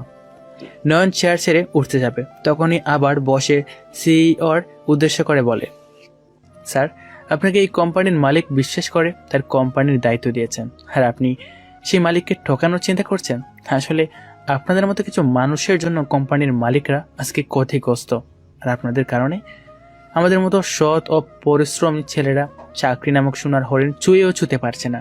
পারলে নিজেকে শুধরে নেবেন। আসি। নয়ন কথা বলে যখন চেয়ার থেকে উঠে দরজার সামনে চলে আসে, তখন পিছন থেকে সিইও বলে ওঠে, 1 মিনিট মিস্টার নয়ন। বললাম তো আমি এমন চাকরি করব না। Please take your seat. কেন? আসলে সকালবেলা নয়ন বাসায় ফিরে সবাই বসে পড়ে। প্রিয়া রান্না করে সবার জন্য চা করছিল। নয়নকে বসতে দেখে নয়নের সামনে এসে বলে, কিরে ভাইয়া, ইন্টারভিউ কেমন হলো? নয়ন মাথা নিচু করে কান্না করছে। প্রিয়া প্রশ্নের কোনো রেসপন্স করছে না। তখন প্রিয়া হাঁটু গেড়ে বসে নয়নের মাথার উপরে তুলে দেখতে পায় নয়ন কান্না করছে। তখন প্রিয়া অস্থির হয়ে বলে, কান্না করছিস কেন ভাইয়া? একটা চাকরি হয়নি তো কি হয়েছে? তুই ভেঙে পড়ছিস কেন? ভাইয়া, তুই না বলতি তুই এত সহজে ভেঙে পড়বি না, তাহলে এখন কান্না করছিস কেন? ভাইয়া, নতুন করে আবার চেষ্টা করবি, একটা না হলে আরেকটা হবেই। সবাই নিচে চলে আসে।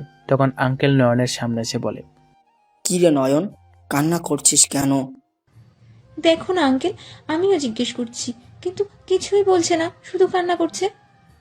আচ্ছা দাঁড়াও তোমরা, আমি দেখছি। নয়ন, কি হয়েছে বাবা, বল আমাদের। এভাবে কান্না করছিস কেন? দেখ প্রিয়াও কেমন কান্না করছে। মাথা তুলে তাকালাম প্রিয়ার দিকে। দেখলাম প্রিয়া চোখে জল চলচল করছে। আমি তখন ইশারায় প্রিয়াকে আমার কাছে ডেকে প্রিয়ার মাথায় হাত বুলিয়ে দিয়ে বললাম, তুই কান্না করছিস কেন পাগলি? তুই হুট করে বাসায় ফিরে এমন করে কান্না করছিস কেন? আমি তো খুশিতে কান্না করছি রে পাগলি। মানে? খুশিতে কান্না করছিলে মানে? আমার চাকরিটা হয়ে গেছে। তবে তবে কি? তবে কি রে নয়ন? ওরা বলেছে কিছুক্ষণ আগে। আমরা এতক্ষণ আপনার ইন্টারভিউ নিচ্ছিলাম। ইন্টারভিউ নিচ্ছিলাম মানে? আমাদের কোম্পানির মালিক এতক্ষণ আপনার ইন্টারভিউ নিচ্ছিলেন। অভিনন্দন আপনাকে, সামনের মাসে আপনি আমাদের কোম্পানিতে জয়েন করতে পারবেন। এতদিন আমরা আপনার মতো সৎ পরিশ্রমী লোক খুঁজছিলাম। 10 দিনের ভিতরে আপনার সবকিছু রেডি হয়ে যাবে। এই মাসের 26 তারিখ ফ্লাইট। ফ্লাইট মানে? You have been appointed as the general manager of US head office. Sir, আপনি মজা করছেন আমার সাথে? সেটা না হয় 26 তারিখেই বুঝতে পারবেন আমি মজা করছি কিনা।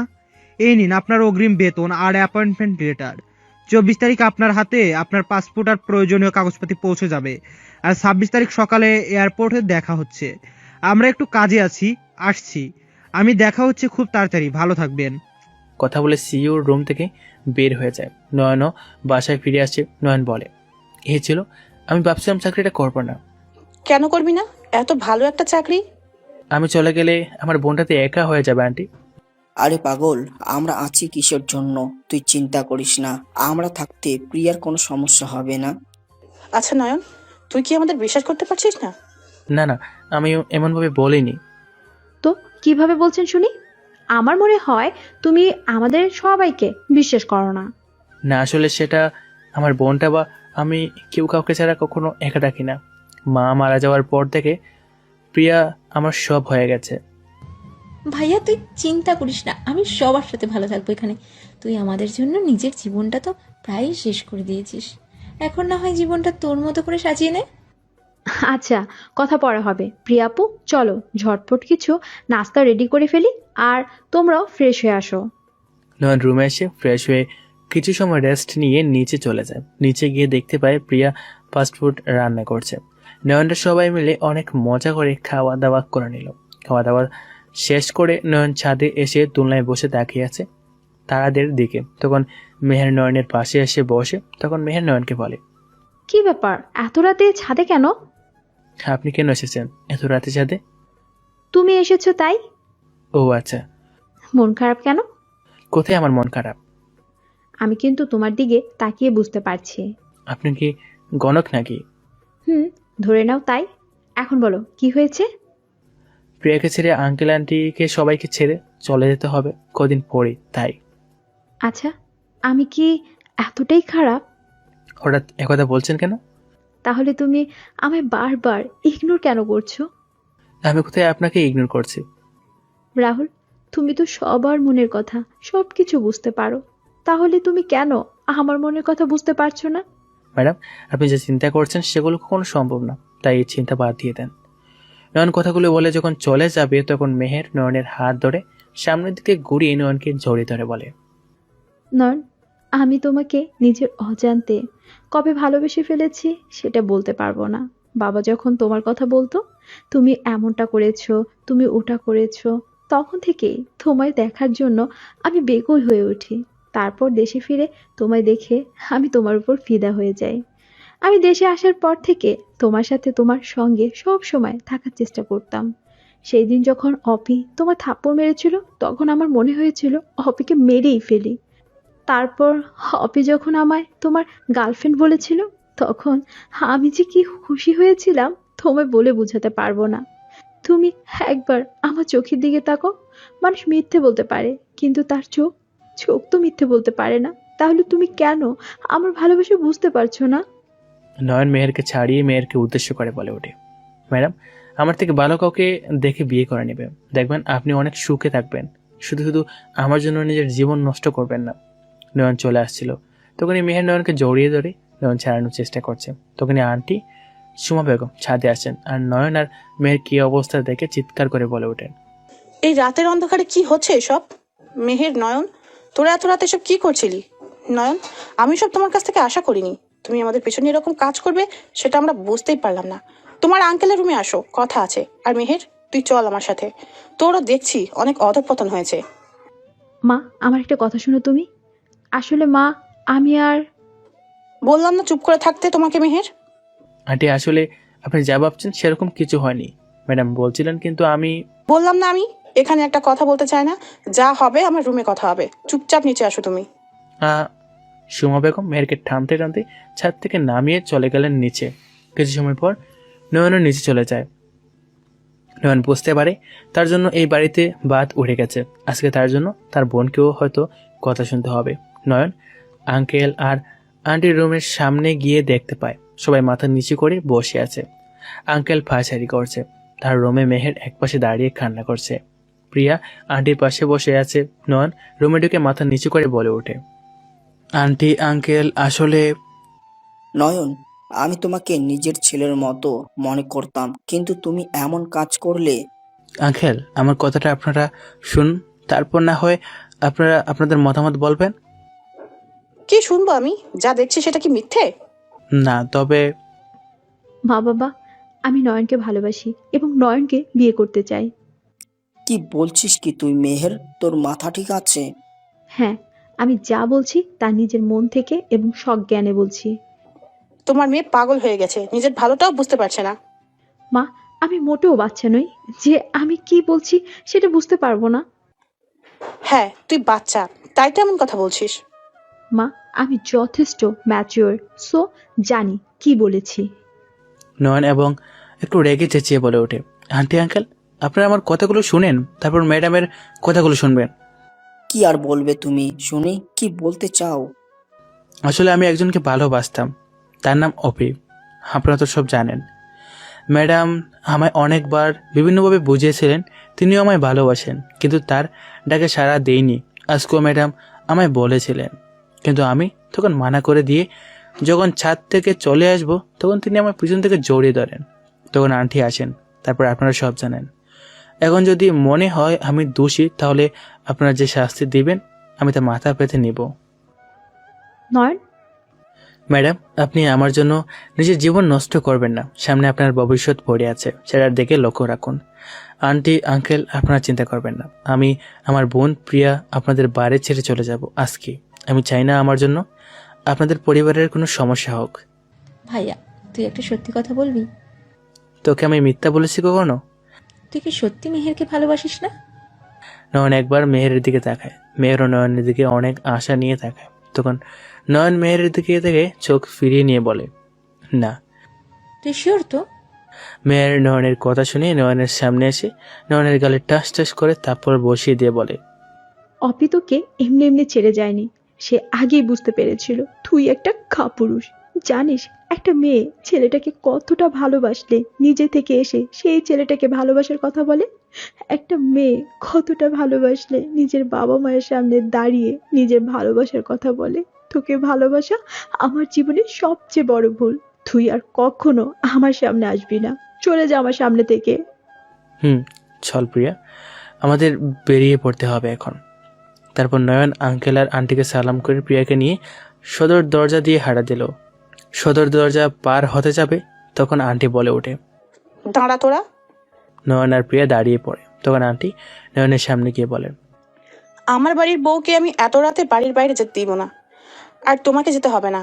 তোমার কথা বিশ্বাস করে নিলাম, তবে তুমি আর মেহের কেউ কারোর সাথে কখনো ভুলেও কথা বলবে না। আচ্ছা। এই সপ্তাহে আমি মেহেরের বিয়ে দিব আমার ভাইয়ের ছেলের সাথে। সবাই চলে যায় সবার রুমে। নয়ন বাড়ি থেকে বের হয়ে আসে বাগানের পুকুরের সিঁড়িতে বসে নিজের চোখের জল ফেলছে। এদিকে মেহের তার রুমে গিয়ে দরজা আটকিয়ে শাওয়ার সেরে দিয়ে চিৎকার করে কান্না করছে। দুজনেই কান্না করছে। একজন কান্না করছে বদ্ধ রুমে আর একজন কান্না করছে কালো অন্ধকারে। পরদিন সকালে নয়ন ফ্রেশ হয়ে ড্রাইভারদের সাথে খাবার খেয়ে গাড়িতে আঙ্কেলের জন্য গাড়িতে অপেক্ষা করছিল। নয়নকে ভিতরে গিয়ে খাবার খাওয়ার জন্য আরিফ আর প্রিয়া ডাকতে এসেছিল, কিন্তু নয়ন তাদের মানা করাতে সবাই বুঝতে পারে নয়ন কেন আসেনি। কিছুক্ষণ পর আঙ্কেল চলে আসে, গাড়ি চালানো শুরু করে। কিছু সময় পর নয়ন অফিসে এসে পৌঁছে যায়। আঙ্কেলকে নামিয়ে দিয়ে নয়ন চলে যায় তার অফিসে। অফিসে গিয়ে সিইও স্যারের রুমের সামনে গিয়ে বলে, স্যার আসবো? আরে নয়নজি, আসো আসো। স্যার কেমন আছেন? ভালো আছি, তোমার কি খবর? ভালো। স্যার একটা ব্যাপারে কথা বলার জন্য এলাম। হ্যাঁ বলো, কি বলতে চাও? স্যার আমার যাওয়ার ডেটটা কি এগিয়ে আনা যায় না? কিন্তু কেন? এমনি। আসলে স্যার আমি যত তাড়াতাড়ি যাব তত ওই অফিসের সবার সাথে আমার কমিউনিকেশনটা ভালো হবে এবং কাজ করতেও সুবিধা হবে। এটা ঠিক বলেছো তুমি। তো তুমি কবে যেতে চাও? এই মাসের 22 তারিখ স্যার। আচ্ছা, হয়ে যাবে। তাহলে আমি আসি স্যার। নয়ন বের হয়ে আসে কোম্পানি থেকে। নয়ন যখন সিগন্যালে দাঁড়িয়েছিল তখন দেখতে পায় অপি বাইকে একটা ছেলের সাথে জড়াজড়ি করে বসে আছে আর অনেক হাসাহাসি করছে। নয়ন সেদিকে তাকিয়ে একটা দীর্ঘশ্বাস ফেলে সিগন্যাল ছেড়ে দিল। নয়ন বাসায় চলে আসে। নয়ন বাসায় এসে কারোর সাথে কথা না বলে নিজের রুমে গিয়ে তার কাপড় নিয়ে চলে আসতে যাবে তখন আন্টি নয়নের সামনে এসে দাঁড়ান। নয়ন একবার তাকিয়ে মাথা নিচু করে নিল। তখন আন্টি বললেন, কোথায় যাচ্ছিস এসব নিয়ে? ড্রাইভারদের এখানে। এখানে থাকতে তো সমস্যা কি? এমনি, এখানে কোনো সমস্যা নেই। তোর জন্য প্রিয়াও সকাল থেকে কিছু খায়নি, রাতে ঘুমায়ওনি। কেন করছিস এমন? আচ্ছা তুই থাক বাসায়, আমি কিছু বলবো না। আজকে বিকেলে মেহেরকে দেখতে আমার ভাই এবং ভাবিরা আসবে, তোকে কিন্তু থাকতে হবে বাবা। আন্টির কথা শুনে প্রিয়ার দিকে তাকালাম। সত্যি প্রিয়াকে কেমন যেন লাগছে। তারপর বললাম, আচ্ছা থাকবো এখানে। যা ফ্রেশ হয়ে আয়, আমি খাবার রেডি করছি। নয়ন ফ্রেশ হয়ে এসে নিচে দেখতে প্রায় আঙ্কেল আর আরিফও চলে এসেছে। সবাই মিলে টেবিলে বসে। তখন নয়ন একবার সবার দিকে তাকায়। নয়ন আর চোখে মেহেরের দিকে তাকিয়ে দেখে মেহেরের চোখ মুখ ফুলে আছে। মেহেরকে দেখে বোঝা যাচ্ছে সে কান্না করেছে, একটু আগেও হয়তো। নয়ন তখন বলে ওঠে, প্রিয়া বিকেলে আমার সাথে তোকে বের হতে হবে একবার। কেন ভাইয়া? আমাকে কিছু শপিং করতে হবে। মেহেরের বিয়ে শপিং তো কালকে করব, তখন না হয় তুই আমাদের সাথে করে নিবি তোর শপিং। আঙ্কেল আন্টি একটা কথা বলার ছিল। হ্যাঁ বলো, কি বলবে? আজকে অফিস থেকে ফোন দিয়েছিল আমায়। কি বললো কল দিয়ে? আমাকে আর 4 দিন পর মানে 22 তারিখ আমেরিকা চলে যেতে হবে। ওইখানে নাকি একটা ট্রেনিং আছে, সেটা জয়েন করতে হবে। মেহের নয়নের কথা শুনে খাবার টেবিল থেকে উপরে চলে যায়। নয়ন তাকিয়েও তাকালো না। নয়ন চুপচাপ খাওয়া দাওয়া করে তার রুমে গিয়ে ঘুমিয়ে পড়ে। বিকেলে বাড়িতে অনেক মানুষের কথা বলা, বাচ্চাদের হইহুল্লাতে নয়নের ঘুম ভেঙেছে। তখন নয়নের মনে পড়ে আজকে মেহেরকে আজকে দেখতে আসবে। নয়ন ফ্রেশ হয়ে রেডি হয়ে নিচে চলে যায়। নিচে গিয়ে দেখতে পায় সবাই বসে কথা বলছে আর মেহের আর একটা ছেলেকে পাশাপাশি বসিয়ে রাখা হয়েছে। নয়নকে আসতে দেখে আন্টি বলে ওঠেন, এই হচ্ছে নয়ন, যার কথা আপনাদের বলছিলাম। সবার সাথে কিছুটা কথা বলে আমি প্রিয়াকে বললাম, আপু চলো তাহলে। চল। নয়ন একটু পরে যা, দুই পক্ষের কথা বলা হয়ে যাক, তারপর নয় যাবি। আমার বাসায় আয়। নয়ন কোনো কথা না বলে আন্টির পাশে গিয়ে বসে। এদিকে মেহের তাকিয়ে আছে নয়নের দিকে আর মেহের মনে মনে বলছে, নয়ন এখনো সময় আছে। একটা বার মুখ ফুটে বলো তুমি আমায় ভালোবাসো। প্রয়োজন হলে আমি তোমার হয়ে সবাইকে ম্যানেজ করে নিব। তবুও বলো আমায় ভালোবাসো। নয়ন, আমি যে তোমায় নিজের চেয়েও বেশি ভালোবেসে ফেলেছি। আমি যে তুমি ছাড়া মৃত। নয়ন মাথা নিচু করে বসে আছে। তখন নয়নকে বলা হয় ছেলে পছন্দ হয়েছে কিনা। নয়ন মেহেরের দিকে তাকিয়ে বলে, ম্যাডাম আর স্যারকে খুব সুন্দর মানিয়েছে, মনে হচ্ছে একজন আরেকজনের জন্য তৈরি হয়েছে। মেহের নয়নের দিকে তাকিয়ে নয়নের চোখের পানি দেখতে পায়, যা কেউ দেখতে পায়নি। নয়ন তারপর দাঁড়িয়ে বলে, আন্টি এবার আমরা আসি তাহলে, আপনারা কথা বলেন। আব্বু চল। নয়ন আর প্রিয়া চলে যায় শপিং মলে। তারপর নয়ন তার প্রয়োজনীয় কিছু কাপড় কিনে নিল আর প্রিয়ার জন্য কয়েকটা ড্রেসও নিয়ে নিল। তারপর ভাই বোন মিলে একটা রেস্টুরেন্টে চলে যায়। নয়ন কিছু খাবার অর্ডার করে। তখন প্রিয়া বলে, ভাইয়া পালিয়ে যাচ্ছিস কেন? মানে মেহেরের বিয়ে দেখতে পারবি না তাই পালিয়ে যাচ্ছিস তুই? কি বলছিস কি আপু? আমি কেন মেহের ম্যাডামের বিয়ে দেখতে পারবো না? কারণ তুই মেহেরকে ভালোবাসিস আর সেটা তোর নিজের অজান্তেই। ভাইয়া আর কত নিজের ভালোবাসাকে হত্যা করবি? কেন করছিস এমন তুই? তুই যা ভাবছিস এমন কিছু না। তাহলে বিকেলে তোর চোখে জল ছিল কেন? ভাইয়া, ভালোবাসা সত্যিকারের ভালোবাসা সবার জীবনে এমন করে আসে না। এখনো সময় আছে, নিজের মনের কথা খুলে বল তুই সবাইকে। কাকে বলবো বল?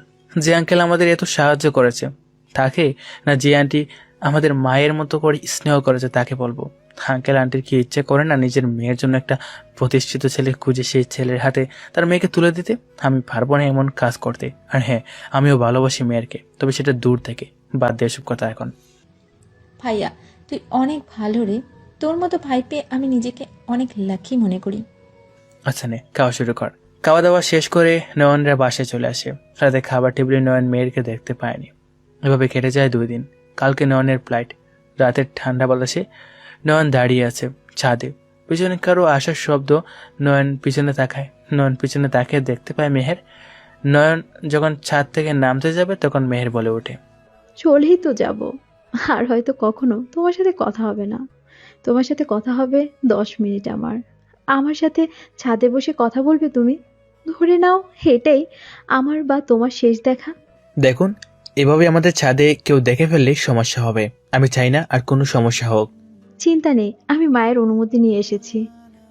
ও আচ্ছা, বলুন কি বলবেন। কখনোই কারো সাথে খুব বেশি সংযুক্ত হতে নেই, যদি না তারও আপনার প্রতি একই রকম অনুভব না করে। কারণ একতরফা ভালোবাসা মানসিকভাবে একটা মানুষকে ধ্বংস করে দিতে পারে। প্রেমে পড়া আমার কোনো ভুল ছিল না, কিন্তু এমন একজনের মানুষের প্রেমে পড়েছি যে তার নিজের মনের কথা বলতে পারে না। এটাই আমার সবচেয়ে বড় ভুল ছিল। আমি জানি তুমি কখনোই পারবে না ভালোবাসতে আমাকে, কিন্তু তারপরও আমি থামাতে পারছি না নিজের অবাধ্য ভালোবাসাকে। আমি জানি তুমি আমার নও, কিন্তু এটা আসলে কোনো ব্যাপার না। আমি তোমাকে ভালোবাসি এবং আমি কোনো আশা ছাড়াই তোমায় ভালোবাসি আর চিরকাল বেসেই যাব। নয়নের দিকে তাকিয়ে মেহের কথাগুলো বলছিল। মেহেরের চোখ দিয়ে বন্যা বয়ে চলছে। নয়ন ও সেটা বুঝতে পারছে, কিন্তু নয়ন সব বুঝেও চুপ করে রইল। মেহের চোখের জল মুছে বলে, কালকে ফ্লাইট কয়টায় তোমার? সকাল 8টায়। আচ্ছা, এতদিনও কি আমার জন্য কিঞ্চিত পরিমাণ ভালোবাসা জন্মেনি তোমার? ম্যাডাম, কিছু কিছু কথা বা অনুভূতি প্রকাশ না করে ভালো। কিছু কিছু কথা না হয় নিজের ভিতরে থাকা ভালো। কিছু না বলা কথার মাঝে অনেক পূর্ণতা লুকিয়ে রাখে। অনুভূতিগুলো ভুলতে পারবে তুমি? জীবনে যদি এগিয়ে যেতে হয় তাহলে অনেক কিছু এড়িয়ে চলতে হয়। আমিও না হয় অনুভূতিগুলোকে। নয়ন কথা শেষ করার আগেই নয়নকে জড়িয়ে ধরে মেহের। নয়ন মেহেরকে ছাড়াতে চাচ্ছে, তখন মেহের বলে ওঠে, আর তো কখনো এভাবে জড়িয়ে ধরার সুযোগ হবে না। বেশি না, 5 মিনিট জড়িয়ে ধরে থাকবো, তারপর তুমি মুক্ত হয়ে যাবে। নয়ন আর কিছু বলল না। নয়ন বুঝতে পারলো তার টি শার্টটা ভিজে গেছে। নয়নেরও ইচ্ছে করছে মেয়েরকে জড়িয়ে ধরতে, কিন্তু নয়ন অদৃশ্য বাধার কারণে চুপ করে রইল। কিছুক্ষণ পর মেহের নয়নকে ছেড়ে দিয়ে বলে ওঠে, তোমার মনের আশা পূরণ হোক, এই শুভকামনা করি। ভালো থেকো তুমি। তার আগেই মেহের নেমে যায় ছাদ থেকে। নয়ন অন্ধকারে নিজের চোখের জল জড়িয়ে নিজের রুমে গিয়ে সবকিছু রেডি করে একটা চিঠি লিখে মেহেরের জন্য। প্রিয় মেহের, যতবারই তোমার দিকে তাকিয়েছি ততবারই আমি মুগ্ধ হয়েছি। হয়তো এটাই ভালোবাসা। আমি মনে করতাম মানুষের জীবনে ভালোবাসা হয়তো একবারই আসে, কিন্তু আমার ধারণা ভুল ছিল। আমি যখন নিজেকে একা অনুভব করতাম তখনই তুমি আমায় এসে সঙ্গ দিতে। আমার মন খারাপ থাকলে সেটাও তুমি কি করে বুঝে যেতে। তুমি আমার সাথে যতক্ষণ থাকতে ততক্ষণ আমার কি যে ভালো লাগতো সেটা বলে বোঝাতে পারবো না। এই ভালো লাগা তোমায় আমার সংজ্ঞা দেওয়া, আমার না বলা কথাগুলো তুমি বুঝে নিতে, এটাই হয়তো প্রকৃত ভালোবাসা। আমি হয়তো প্রকৃত ভালোবাসার মূল্য দিতে পারিনি। যে আঙ্কেল আর আন্টি আমার খারাপ পরিস্থিতিতে আমার এত সাপোর্ট দিয়েছে, আমার নিজের ছেলের মতো ভালোবেসেছে, তাদের হাসি আমি কি করে কেড়ে নিতে পারি বলো তুমি? আমি নিজের মাকে হারিয়েছি অনেক আগে, কিন্তু এদের ভালোবাসা হারাতে দিব না। মা আর বাবার ভালোবাসার জন্য আমি না হয় আমার ভালোবাসাকে অন্যের হাতে তুলে দিলাম। হয়তো কিছুদিন কষ্ট হবে বা চিরকাল এই কষ্ট থেকে যাবে আমার, তবুও তো আমার জন্য আঙ্কেল আর আন্টির মুখে হাসি ফুটে উঠবে।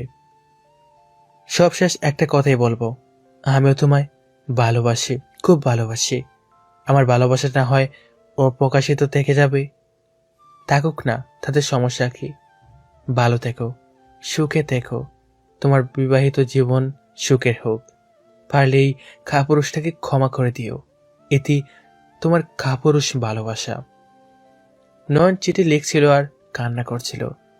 লেখা শেষ করে চিঠিটার এক জোড়া কানের দুল আর এক সেট নূপুর দিয়ে হাঁটা দিল মেহেরের রুমে। নয়ন রুমে প্রবেশ করে দেখতে পায় মেহের ঘুমিয়ে আছে।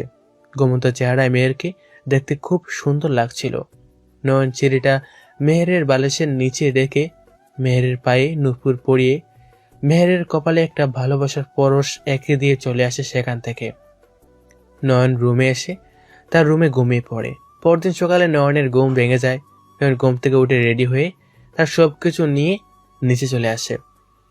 নয়ন নিচে এসে দেখতে পায় প্রিয়ার টেবিলে খাবার সাজাচ্ছে আর কান্না করছে।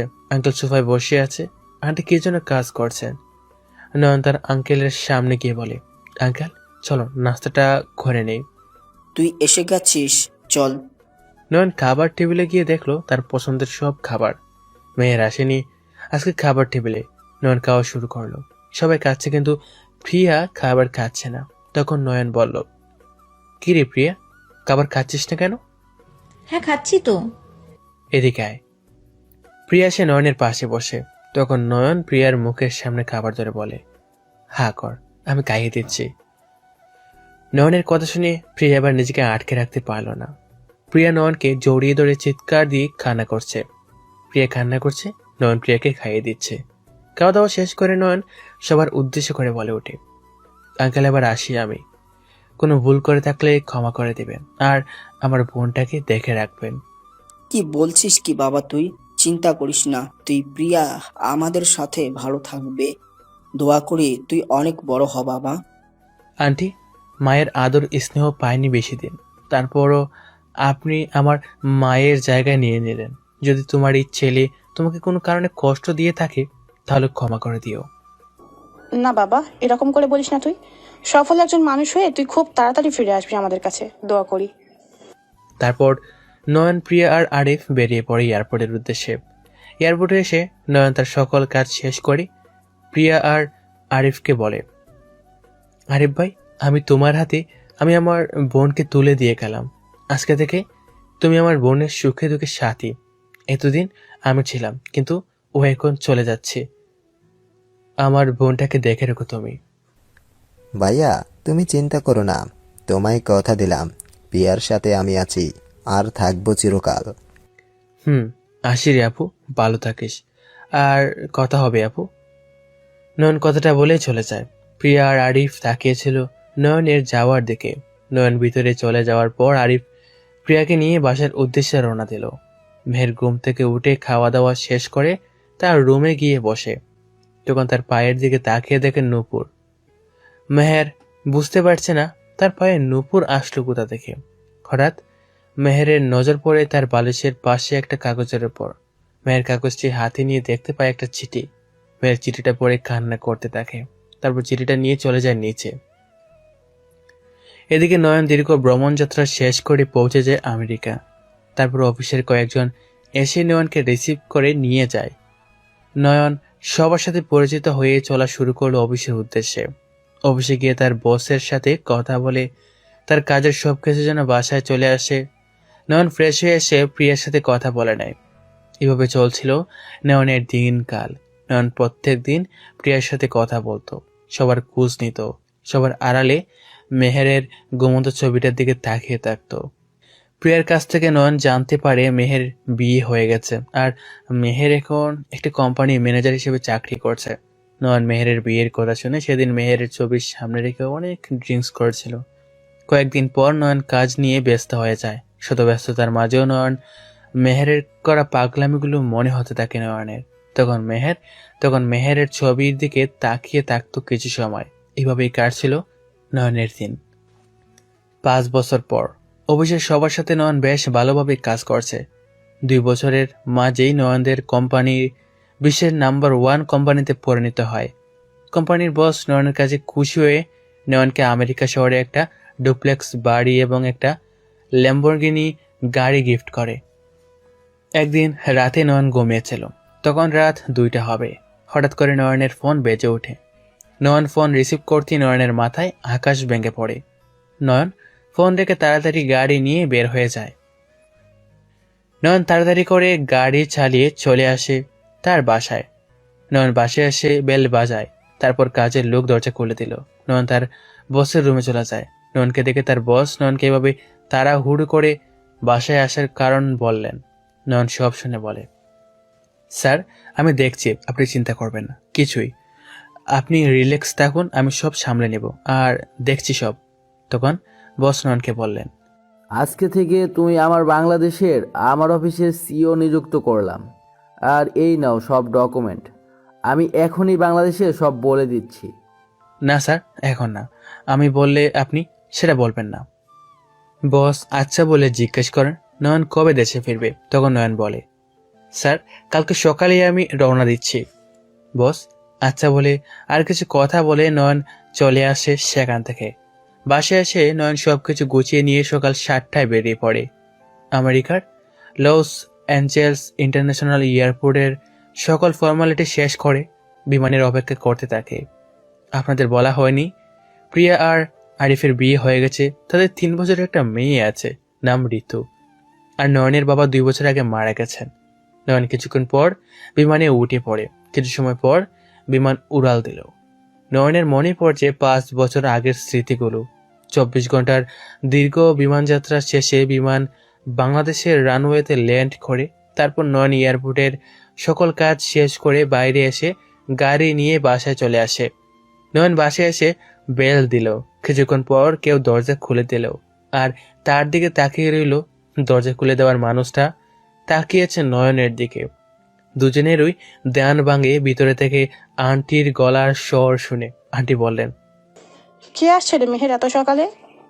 আন্টি আমি আসছি। আন্টি দরজার সামনে এসে নয়নকে দেখে নয়নকে জড়িয়ে ধরে। নয়নও জড়িয়ে ধরে। তখন আন্টি বললেন, কি রে বাবা, হঠাৎ করে এলি তুই? আমাদের বললে কি হতো, আসতে কোনো সমস্যা হয়নি তো?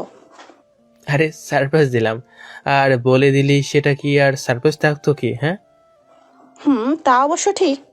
বাকিরা কই? আয় ভিতরে আয়, সবাই আছে। প্রিয়া, আরিফ, কই গো তুমি? সবাই নিচে আসো, দেখে যাও কে এসছে। আঙ্কেল রুম থেকে বেরিয়ে এসে নয়নকে দেখতে পেলেন। তারপর নয়ন আঙ্কেলকে সালাম করে। প্রিয়া, ঋতু আর আরিফ একসাথে নিচে নামে। প্রিয়া তো নয়নকে দেখতে পেয়ে ভাইয়া বলে দৌড়ে এসে জড়িয়ে ধরে। তখন প্রিয়া বলে, ভাইয়া কখন এলি? তুই আসবি সেটা আমাদের বলবি না কেন?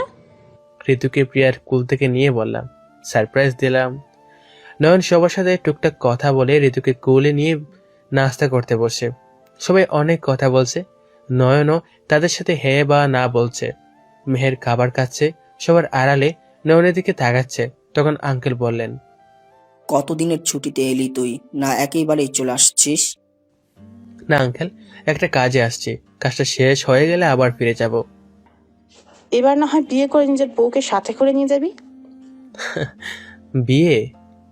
হ্যাঁ বিয়ে, তোর জন্য আমরা মেয়ে ঠিক করে রেখেছি। মেয়েটাকে আমাদের বেশ পছন্দ হয়েছে, তোরও পছন্দ হবে।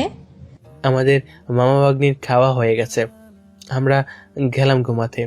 নয়ন কথাটা বলে সেখান থেকে চলে যায়। নয়নে যাওয়ার দিকে সবাই তাকিয়ে আছে। তখন আরিফ বলে ওঠে, নাও এবার ঠেলা সামলাও। আমি আগেই বলেছিলাম এই কাজ করো না, কিন্তু তোমরা আমার কথা শুনলে কোথাও। আমার ছেলে আমি সামলে নিব। বাহ বাহ বাবা, তুমি কিছু বলবে? আমি নাই এর মাঝে। হ্যাঁ বাবা, আমিও নাই তুমিও নাই, এরা সামলা কেদের ব্যাপার। মেহের তুই কি?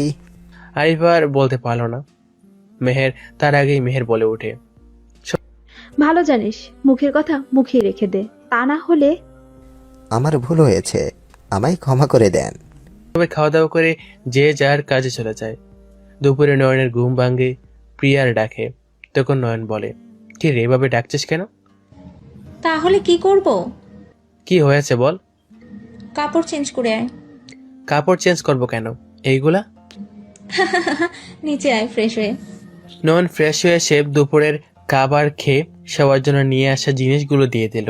সবার সাথে কথা বলতে শুরু করলো। কিছু সময় গল্প করে নয়ন ঘুমিয়ে পড়ে। বিকালে ঘুম থেকে উঠে প্রিয়ার রুমে গিয়ে বলে, আপু আসবো? হ্যাঁ ভাইয়া আয়। ঋতুকে দেখো। আচ্ছা তুই কি আমার আগের ভাইয়া? কেন? তুই জবে থেকে এসেছিস তখন থেকে আমার মেয়েকে নিয়ে পড়েছিস, আমার কোনো খোঁজই নিচ্ছিস না। তোর খোঁজ নেওয়ার মানুষ আছে তাই নেই না। আমরা মামা বাগনি ছাদে গেলাম, তুই 2 কাপ কফি নিয়ে ছাদে আয়। নয়ন ঋতুকে নিয়ে ছাদে দোলনায় বসে মামা বাগনির কুঞ্চিটি শুরু হলো। প্রিয়া রুম গুছিয়ে রুম থেকে যেই বের হতে যাবে তখনই মেহের ওর রুমে প্রবেশ করলো। ভাবি তোমার মাটা কই? ঋতু তো তার মামার সাথে ছাদে আছে। ঋতু কি আমাদের কিছু হয় না ভাবি? কেন? ঋতু তো তোমার ভাইজি, তোমার ভাইয়ের মেয়ে।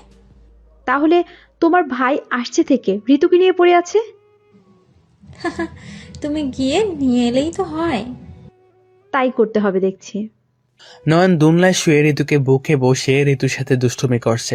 তখন মেহের ছাদে আসে এবং নয়নের বুক থেকে ঋতুকে নিয়ে নেয় তার কাছে। তখন নয়ন বলে ওঠে, হ্যালো, এক্সকিউজ মি, এটা কোন ধরনের ব্যবহার? ব্যবহার মানে? ঋতুকে আমার কোলে নিয়ে বললাম, আমার বাগ্নি চোরের মতো নিয়েছিলেন কেন? আই মুখ সামলে কথা বলবেন কিন্তু, তা না হলে খবর আছে। কি ডেঞ্জারাস মেয়ে রে বাবা, শাকচুন্নি মেয়ে। এই কি বললি তুই? শাকচুন্নি বলেছি। ঋতু কিছুই বুঝছে না কিন্তু হাসছে। তখন নয়ন বলে, দেখেছেন আপনাকে শাকচুন্নি বলেছি দেখে আমার বাগ্নি কি খুশি হয়েছে। ইউ হয়েছে, চুরি করতে এসে ধরা পড়েছেন, যান আপনার ক্ষমা করে দিলাম। ওই কে চোর? তুই চোর? চোর না, তুই ডাকাত। চোরের মতো মেয়েদের রুমে ঢুকে একটা ঘুমন্ত মেয়েকে কিস করে তার পায়ে আবার নুপুর পরিয়ে দিস, আবার অন্যকে চোর বলিস? আমার ভুল হয়েছে। আমার ভুল হয়েছে আপনাকে চোর বলাতে। আসলে আপনি তো একটা চোর নেই। নয়ন কথাটা বলে ছাদ থেকে ঋতুকে নিয়ে চলে আসে। ঋতুকে প্রিয়ার কাছে দিয়ে নয়ন বেরিয়ে যায় বাসা থেকে। নয়ন অফিসে এসে দারোয়ান থেকে চাবি নিয়ে অফিসে ঢুকে তার ল্যাপটপ নিয়ে কাজ করতে বসে পড়ে। নয়ন অফিসের সকল কর্মচারীর লিস্ট থেকে কয়েকটা নাম সিলেক্ট করে পাঠিয়ে দেয় জনির নাম্বারে। এবার জনির পরিচয় দেয়। জনি হলো আমেরিকার একজন হ্যাকার। একটা কাজে জনির সাথে নয়নের পরিচয় হয়। নয়ন অফিস থেকে বাসায় আসে, ফ্রেশ হয়ে ড্রয়িং রুমে আসে। ঋতুকে মেহেরের পাশে থেকে নিয়ে সবার সাথে আড্ডা দেওয়া শুরু করে। তখন আন্টি বলেন, বাবা তোকে একটা মিথ্যা বলা হয়েছিল রে। আমি তো আন্টির কথা শুনে কিছুটা অবাক হয়ে পড়লাম। মিথ্যা বলেছো তুমি আমাকে? আমি একা না, সবাই মিলে মিথ্যা বলেছিল। মানে? আসলে প্রিয়া তুই বল। তারপর বলো। ভাইয়া আসলে মেহেরের। ম্যাডামের কি? আস্তে আস্তে ম্যাডাম কি শুনিয়ে বললাম। শাকচুন্নি কি কোথাও চুরি করতে গিয়ে ধরা পড়েছে? নয়নের কথা শুনে মেহের নয়নের দিকে রাগি চোখে তাকায়। তখন নয়ন হালকা একটা চোখ টিপ মেরে বলে, কি হয়েছে? মেহেরের বিয়ে হয়নি, আসলে আমরা সবাই এতদিন তোকে মিথ্যে বলেছিলাম। আচ্ছা ভালো। কি কি মিথ্যা বলার কারণ? আসলে তুই চলে যাওয়ার পর আমরা বাসার সবাই মন খারাপ করে বসেছিলাম, তখন মেহের তার রুম থেকে দৌড়ে এসে কান্না করতে করতে তোর লেখা চিঠি আমাদের হাতে দিয়ে পড়তে বলে। আমরা তোর চিঠি পড়ে নিজের ভুল বুঝতে পারি, তারপর মেহেরের বিয়ে ক্যান্সেল করে দেই।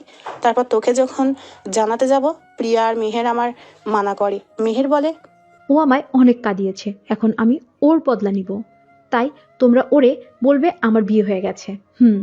আমি অনেকবার আমার কাজের জন্য তোর কাছে ক্ষমা চাওয়ার জন্য কল দিয়ে সবকিছু বলতে চেয়েছিলাম, কিন্তু ওরা বলতে দেয়নি। তুই আমার উপর রাগ করে থাকিস না বাবা। লে হালুয়া, দেখলেন পাঠক বন্ধুরা, ওরা আমার সাথে কি গেম খেললো।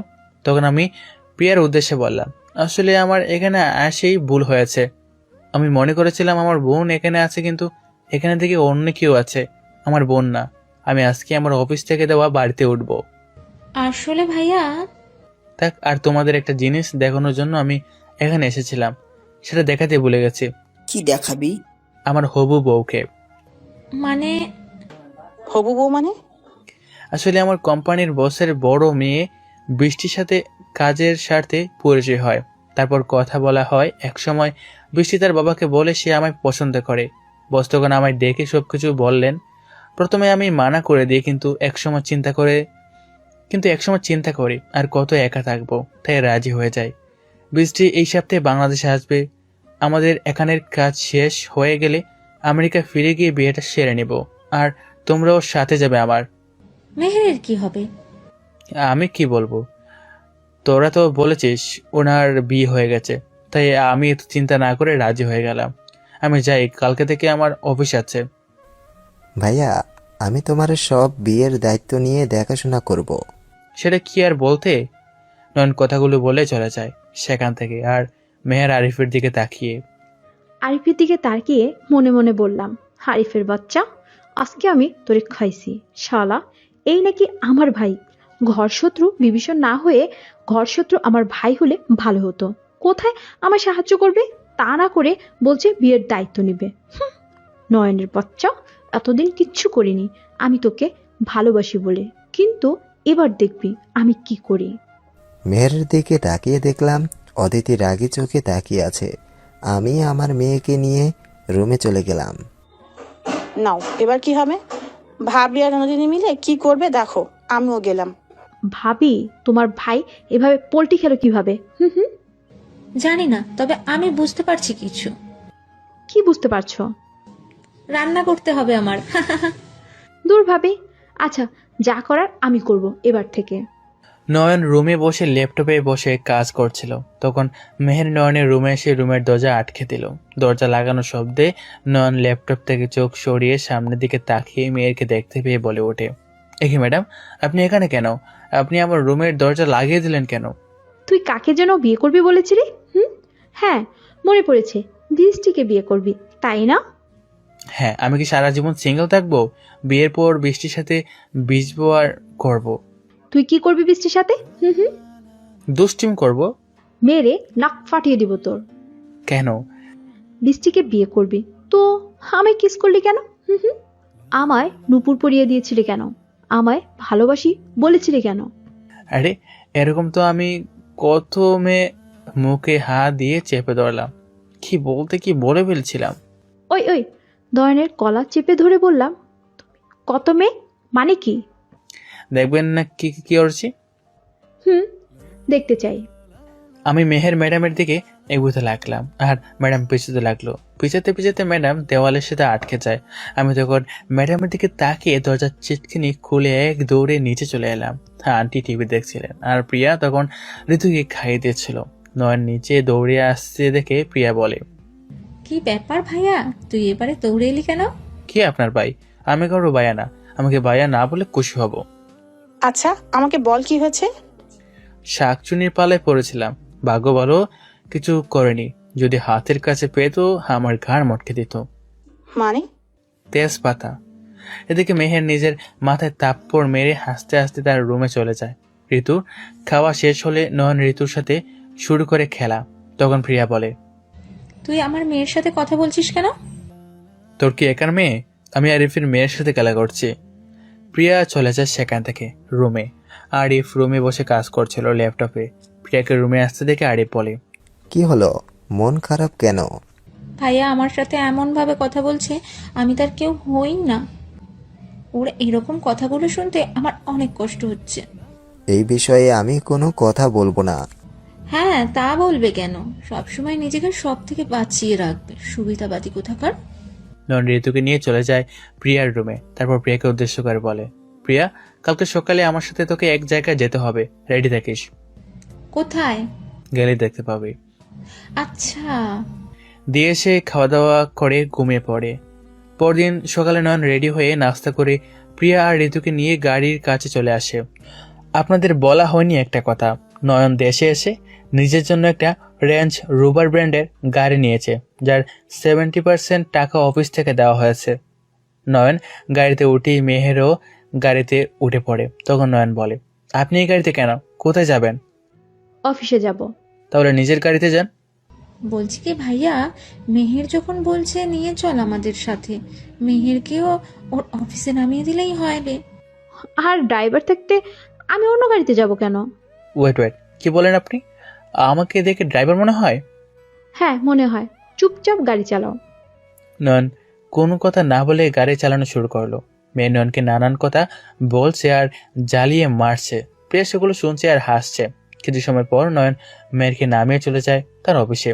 জয় আর নীরব দাঁড়িয়ে আছে তাদের নতুন সিইওকে স্বাগত জানানোর জন্য।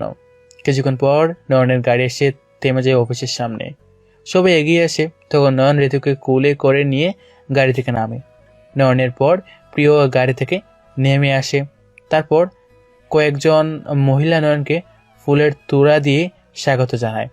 নয়ন আর প্রিয়াকে এত বড় গাড়ি ও দামি পোশাকে দেখে জয়, নীরব আর একজনের হুঁশ উড়ে যায়। নয়ন জয় আর নীরবের সামনে গিয়ে বলে, আপনারা তিনজন আমার রুমে আসবেন, আর ম্যানেজার সাহেব অ্যাকাউন্টস নিয়ে আমার রুমে আসবেন। আপু আয়। তিনজনে চমকে গেছে নয়ন আর প্রিয়াকে দেখে। তারা মনে করছিল নয়ন আর প্রিয়া হয়তো অন্য শহরে চলে গেছে বা কিছু হয়ে গেছে, কিন্তু নয়ন আর প্রিয়া যে এভাবে ফিরে সবাইকে চমকে দেবে সেটা কেউ ভাবতে পারেনি। তখন জয় বলে ওঠে, ভাইয়া, এটা কি করে সম্ভব? আর এই বাচ্চা কে? সেটাই চিন্তা করছি। আচ্ছা চলো আগে গিয়ে দেখা করে আসি, তারপর না হয় পরে কথা হবে। সবাই মিলে নয়নের রুমের সামনে গিয়ে বলে, আসবো স্যার? তখন নয়ন আসার অনুমতি দিল আর বসতে বলল। তারপর নয়ন ঋতুকে প্রিয়ার কোলে দিয়ে বলা শুরু করলো, মিস্টার জয়, আমাকে এই 4 বছরের হিসাব বুঝিয়ে দেবেন। আর মিস্টার নীরব, আপনার ডিপার্টমেন্টে আপনি যত টাকা খরচ দেখিয়ে নিয়েছেন সেই অনুযায়ী আমাদের প্রোডাক্ট সেল হয়নি কেন? আর মিসেস অপি, আপনি কোম্পানির বিজ্ঞাপন বাবদ কত টাকা খরচ করেছেন সেটার হিসাব দিবেন। ভাইয়া আসলে don't call me brother, only call me sir. Joy, বুঝতে পারিনি স্যার, কিন্তু আপনি এখানে? আজকে থেকে এই কোম্পানির মালিক আমি। এখন কোনো প্রশ্ন না করে আমি আমার হিসাবগুলো বুঝিয়ে দিন। নয়ন, তুমি এই কোম্পানির মালিক? আর এই বাচ্চা? হ্যাঁ, আমি মালিক, আর এই বাচ্চা হলো আমার ভাগ্নি প্রিয়ার মেয়ে। এবার একজন একজন করে এই হিসাবগুলো বুঝিয়ে দিন। একজন একজন করে হিসাব বুঝিয়ে দেওয়া শুরু করে। তিনজনের হিসাব দেওয়া শেষ হলে নয়ন বলে ওঠে, তিনজনই হিসাব দিলেন, কিন্তু আপনারা যা হিসাব দিলেন সেটা আর অফিসের ব্যাংক স্টেটমেন্টে তো সম্পূর্ণ আলাদা। এখন আপনারা নিজেদের অপরাধ স্বীকার করে টাকাগুলো দিয়ে দিবেন, না হলে বহিষ্কার করব। তিনজনই ভিতর অনেক খুশি হয়েছে তাদের বহিষ্কারের কথা শুনি। তখন নীরব বলে, স্যার, আমাদের ভুল হয়ে গেছে, আমাদের ক্ষমা করে দেন, দয়া করে আমাদের বহিষ্কার করবেন না। হ্যাঁ স্যার, প্লিজ। আপনাদের তিনজনকে বহিষ্কার করা হলো, আর আপনাদের জন্য আরেকটা গিফটও আছে। কি গিফট? ওয়েট, এখনই দিচ্ছি। আমি কল দিয়ে বললাম, বন্ধু ভিতরে আয়। নয়ন কাকে কল দিয়ে ভিতরে ডাকলো কেউ বুঝতে পারছে না। তখন নয়নের রুমে প্রবেশ করে মিটন, আর মিটনকে দেখে জয়, নীরব আর অপি একসাথে বলে ওঠে, মিটন স্যার, আপনি এখানে? বন্ধু, এবার তুই আসামিদের নিয়ে যেতে পারিস। আসামি মানে? ভাইয়া, কি বলছো কি? মিটন এতদিন আমার কথায় সেই অফিসের সিইও এর চেয়ারে ছিল। আমি আমেরিকাতে থাকলে ও এই কোম্পানির প্রতি নজর আগে থেকে ছিল। তারপর মিটনের সাথে কথা হয় আমার। তারপর জানতে পারি মিটন একজন সিআইডি অফিসার। মিটনও আমায় তোদের নামে এবং কিছু ভিডিও দেখায়। তারপর প্ল্যান, মিটনকে সিইও করে পাঠিয়ে দিই। মিটন কাজ করে যাচ্ছিল, সাথে অফিসের হিসাবটাও দেখাশোনা করছিল। তোরা তিনজন মিলে যে ড্রাগস ও মাদকের ব্যবসার সাথে জড়িত আছিস সেটাও জানি। এই কোম্পানি থেকে জালিয়াতি করে নেওয়ার টাকাগুলো তোরা কি কি কাজে লাগিয়েছিস সেগুলোও আমি বের করেছি। এবার বাকি কাজ মিটন করবে। বন্ধু, এই নে, এই পেন ড্রাইভে ওদের সকল ব্যাংক অ্যাকাউন্ট ও টাকার পরিমাণ আছে। মিটন বলে, বন্ধু, তোকে অনেক ধন্যবাদ। তুই আমাদের অনেক সাহায্য করেছিস। তুই না থাকলে আমার একার পক্ষে এদের ধরা কখনোই সম্ভব হতো না। আরে শালা, কি বলিস যে? হ্যাঁ মিস অপি, আমাকে দেওয়া আপনার 50,000 টাকা আপনার অ্যাকাউন্টে পাঠিয়ে দিয়েছে। আমার ব্যাংক অ্যাকাউন্ট জানলি কি করে? আমি তো আর সিইও এমনি এমনি হয়নি। তারপর মিঠুনের সাথে আসা অফিসাররা তিনজনকে নিয়ে যাচ্ছিল। তখন নয়ন বলে, মিস্টার জয় আর নীরব, তোমাদের জন্য তোমাদের মা অপেক্ষা করছে জেলে। তিনজনকে নিয়ে যাওয়া হয়। তারপর মিঠুন, নয়ন আর প্রিয়া মিলে কিছু কথা বলে নেয়। মিঠুন চলে যায়। তারপর নয়ন তার বসকে কল দিয়ে সব বলে এবং টাকাগুলো ব্যাংক অ্যাকাউন্টে ট্রান্সফার করা হয়েছে।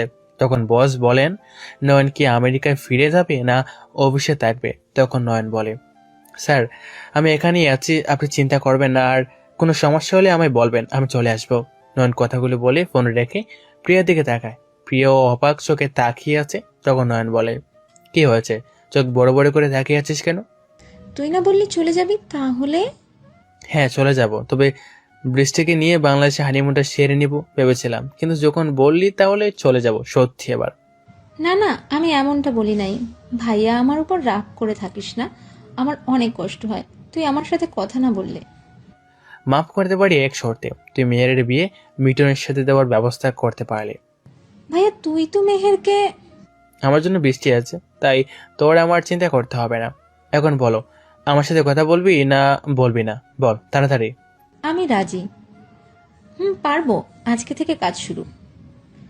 প্রিয়া আর নয়ন চলে যায় বাসায়। রাতে খাবার খাওয়ার সময় প্রিয়া বলে ওঠে, মা ভাইয়া বলছিল চলে যাবে আর 6 দিন পরে, আর আমাদের সবকিছু গুছিয়ে নিতে। কেন রে নয়ন? এখানের কাজ শেষ হয়ে গেছে আর বৃষ্টিও ফোন দিয়ে বলেছে যাওয়ার জন্য। এখন এখানে আর তো কোনো কাজ নেই, তাই আর থেকে কি করব? ভাইয়া তুই থাক, তোর কাজ আছে। কি? মেহেরের বিয়ে তো কাজ করতে হবে। মেহেরের বিয়ে মানে? আসলে মা, ভাইয়া তো আমেরিকা ফিরে গিয়ে বৃষ্টিকে বিয়ে করে নেবে, তাই মেহের কেন বাদ যাবে? আমি যখন মেহেরের জীবনটা এলোমেলো করেছি, তাই আমিই ঠিক করে দিব। কি বলছিস কি মা? ছেলে পাবি কই? ছেলে পেয়ে গেছি, নয়ন ভাইয়ার বন্ধু মিটন ভাইয়া, সে সিআইডি অফিসার। আমার মতে মিটন ভাইয়ের মতো ভালো ছেলে কোথাও কেউ পাবে না। কি বলিস ভাইয়া? হ্যাঁ, মিটন তো মেহের ম্যাডামকে অনেক আগেই একবার দেখে পছন্দ করেছিল, কিন্তু তখন নয়নের কথা শুনে মেহের রেগে চলে যায়। সবাই খাওয়া দাওয়া করে যার যার রুমে চলে যায়। প্রিয়া মেহেরের রুমে গিয়ে দেখতে পায় মেহের জানালার ধারে দাঁড়িয়ে আছে। তখন প্রিয়া মেহেরের কাঁধে হাত দিল। মেহের প্রিয়ার দিকে তাকিয়ে প্রিয়াকে জড়িয়ে ধরে বলে ওঠে, ভাবি, বারবার কেন আমার সাথে এমন হচ্ছে বলতে পারো তুমি? আমি আমার ভালোবাসাকে হারিয়ে আরেকবার ফিরে পেলাম, কিন্তু এখন আবার কেন আমার সাথে এমন হচ্ছে? ঠিক আছে, আমিও বিয়ে করতে রাজি আছি। নয়ন যদি বিয়ে করতে পারে তাহলে আমি কেন পারবো না? আমিও পারবো। হ্যাঁ বলছি, তুমি বিশ্বাস করতে পারো। প্রিয়া মেহেরের মাথায় হাত বুলিয়ে চলে যায়। পরদিন সকালে নয়ন মিঠুনকে ফোন দিয়ে বলে তার পরিবার নিয়ে বিকেলে আসার জন্য। বিকালে মিঠুনের পরিবার এলে কথা বলা শুরু হয়। যখন মেহেরকে বলা হয় সে এই বিয়েতে রাজি কিনা, তখন মেহের নয়নের দিকে তাকিয়ে বলে, আমি নয়নের দিকে তাকিয়ে দেখতে পেলাম নয়ন খুব হেসে হেসে কথা বলছে, হয়তো বৃষ্টির সাথে কথা বলছে। হায় রে ভালোবাসা, যাকে ভালোবাসলাম তাকে পেলাম না, আর যাকে চিনিই না তাকে এখন বিয়ে করতে হচ্ছে। আমরা যে এখানে বসে আছি সেটা বোধহয় নয়ন ভুলেই গেছে। আমি চোখে জল মুছে বললাম, হ্যাঁ আমি রাজি। মেহেরের কথা শুনে সবাই খুশি হয়ে যায়। মেহের আর মিঠুনের বিয়ে ঠিক করা হয় সামনের শুক্রবার। মিঠুনের পরিবার সবার সাথে কথা বলে চলে যায়। নয়ন ও এসে সবার সাথে বিয়েতে কি হবে সেটা নিয়ে প্ল্যান করা শুরু করে দেয়। তখন মেয়ের সেখান থেকে উঠে ছাদে চলে যায়। মেয়ের ছাদে গিয়ে মাটিতে বসে কান্না করছে। কিছুক্ষণ পর নয়ন ছাদে চলে আসে এবং দেখতে পায় মেহের কান্না করছে। তখন নয়ন মেহেরের সামনে গিয়ে বলে, ম্যাডাম একটা কথা ছিল। নয়নের কণ্ঠ শুনে তাকিয়ে দেখলাম নয়ন দাঁড়িয়ে আছে আর নয়নকে অনেক খুশি লাগছে। তখন বললাম, কি হয়েছে? বিয়ের কার্ড কোন ডিজাইনের দেব? তোর পছন্দের কালার দিয়ে দে, যেহেতু তুই এই বিয়ের কাজ করছিস। নয়ন নিচে চলে আসে। এদিকে নীরব আর জয় তার মাকে বলছে, মা, তুমি জেলে কেন? আমরা তো আমাদের পাপী শাস্তি পাচ্ছি, কিন্তু কিসের শাস্তি পাচ্ছ? আমিও আমার পাপের শাস্তি পাচ্ছি রে। মানে? নয়নের মাকে আমি মেরেছিলাম বিষ দিয়ে, আর নয়ন সেটা জানতে পারে তোদের মামার মাধ্যমে, কিন্তু নয়ন যে এটা মনে রাখবে আমি বুঝতে পারিনি। তবে আজকে একটা প্রবাদ কথা সত্যটা প্রমাণ হলো, পাপ কখনো তার বাপকেও ছাড় দেয় না। এভাবে কেটে যায় 6 দিন। আজকে মেহেরের বিয়ে। বিয়ের সকল কাজ শেষ করে মেহের তার বাড়ির ছেড়ে মিঠুনের বাড়ির উদ্দেশ্যে পথ চলা শুরু করলো। তবে আজকে মেহের নয়নকে সারা বাড়ি খুঁজেও পায়নি। কালকে নয়ন বলেছিল আজকে বৃষ্টি আসবে, তার বাড়ি হতো। নয়ন এখন বৃষ্টির সাথে রয়েছে। মেহেরের চোখ দিয়ে বৃষ্টি হচ্ছে আর বাইরেও বৃষ্টি হচ্ছে। অদ্ভুত কি একটা মিল রয়েছে। কিছুক্ষণ পর মেহের পৌঁছে যায় মিঠনের বাড়িতে। তারপর মেহেরকে নিয়ে বসিয়ে রাখা হয় মিঠনের রুমে।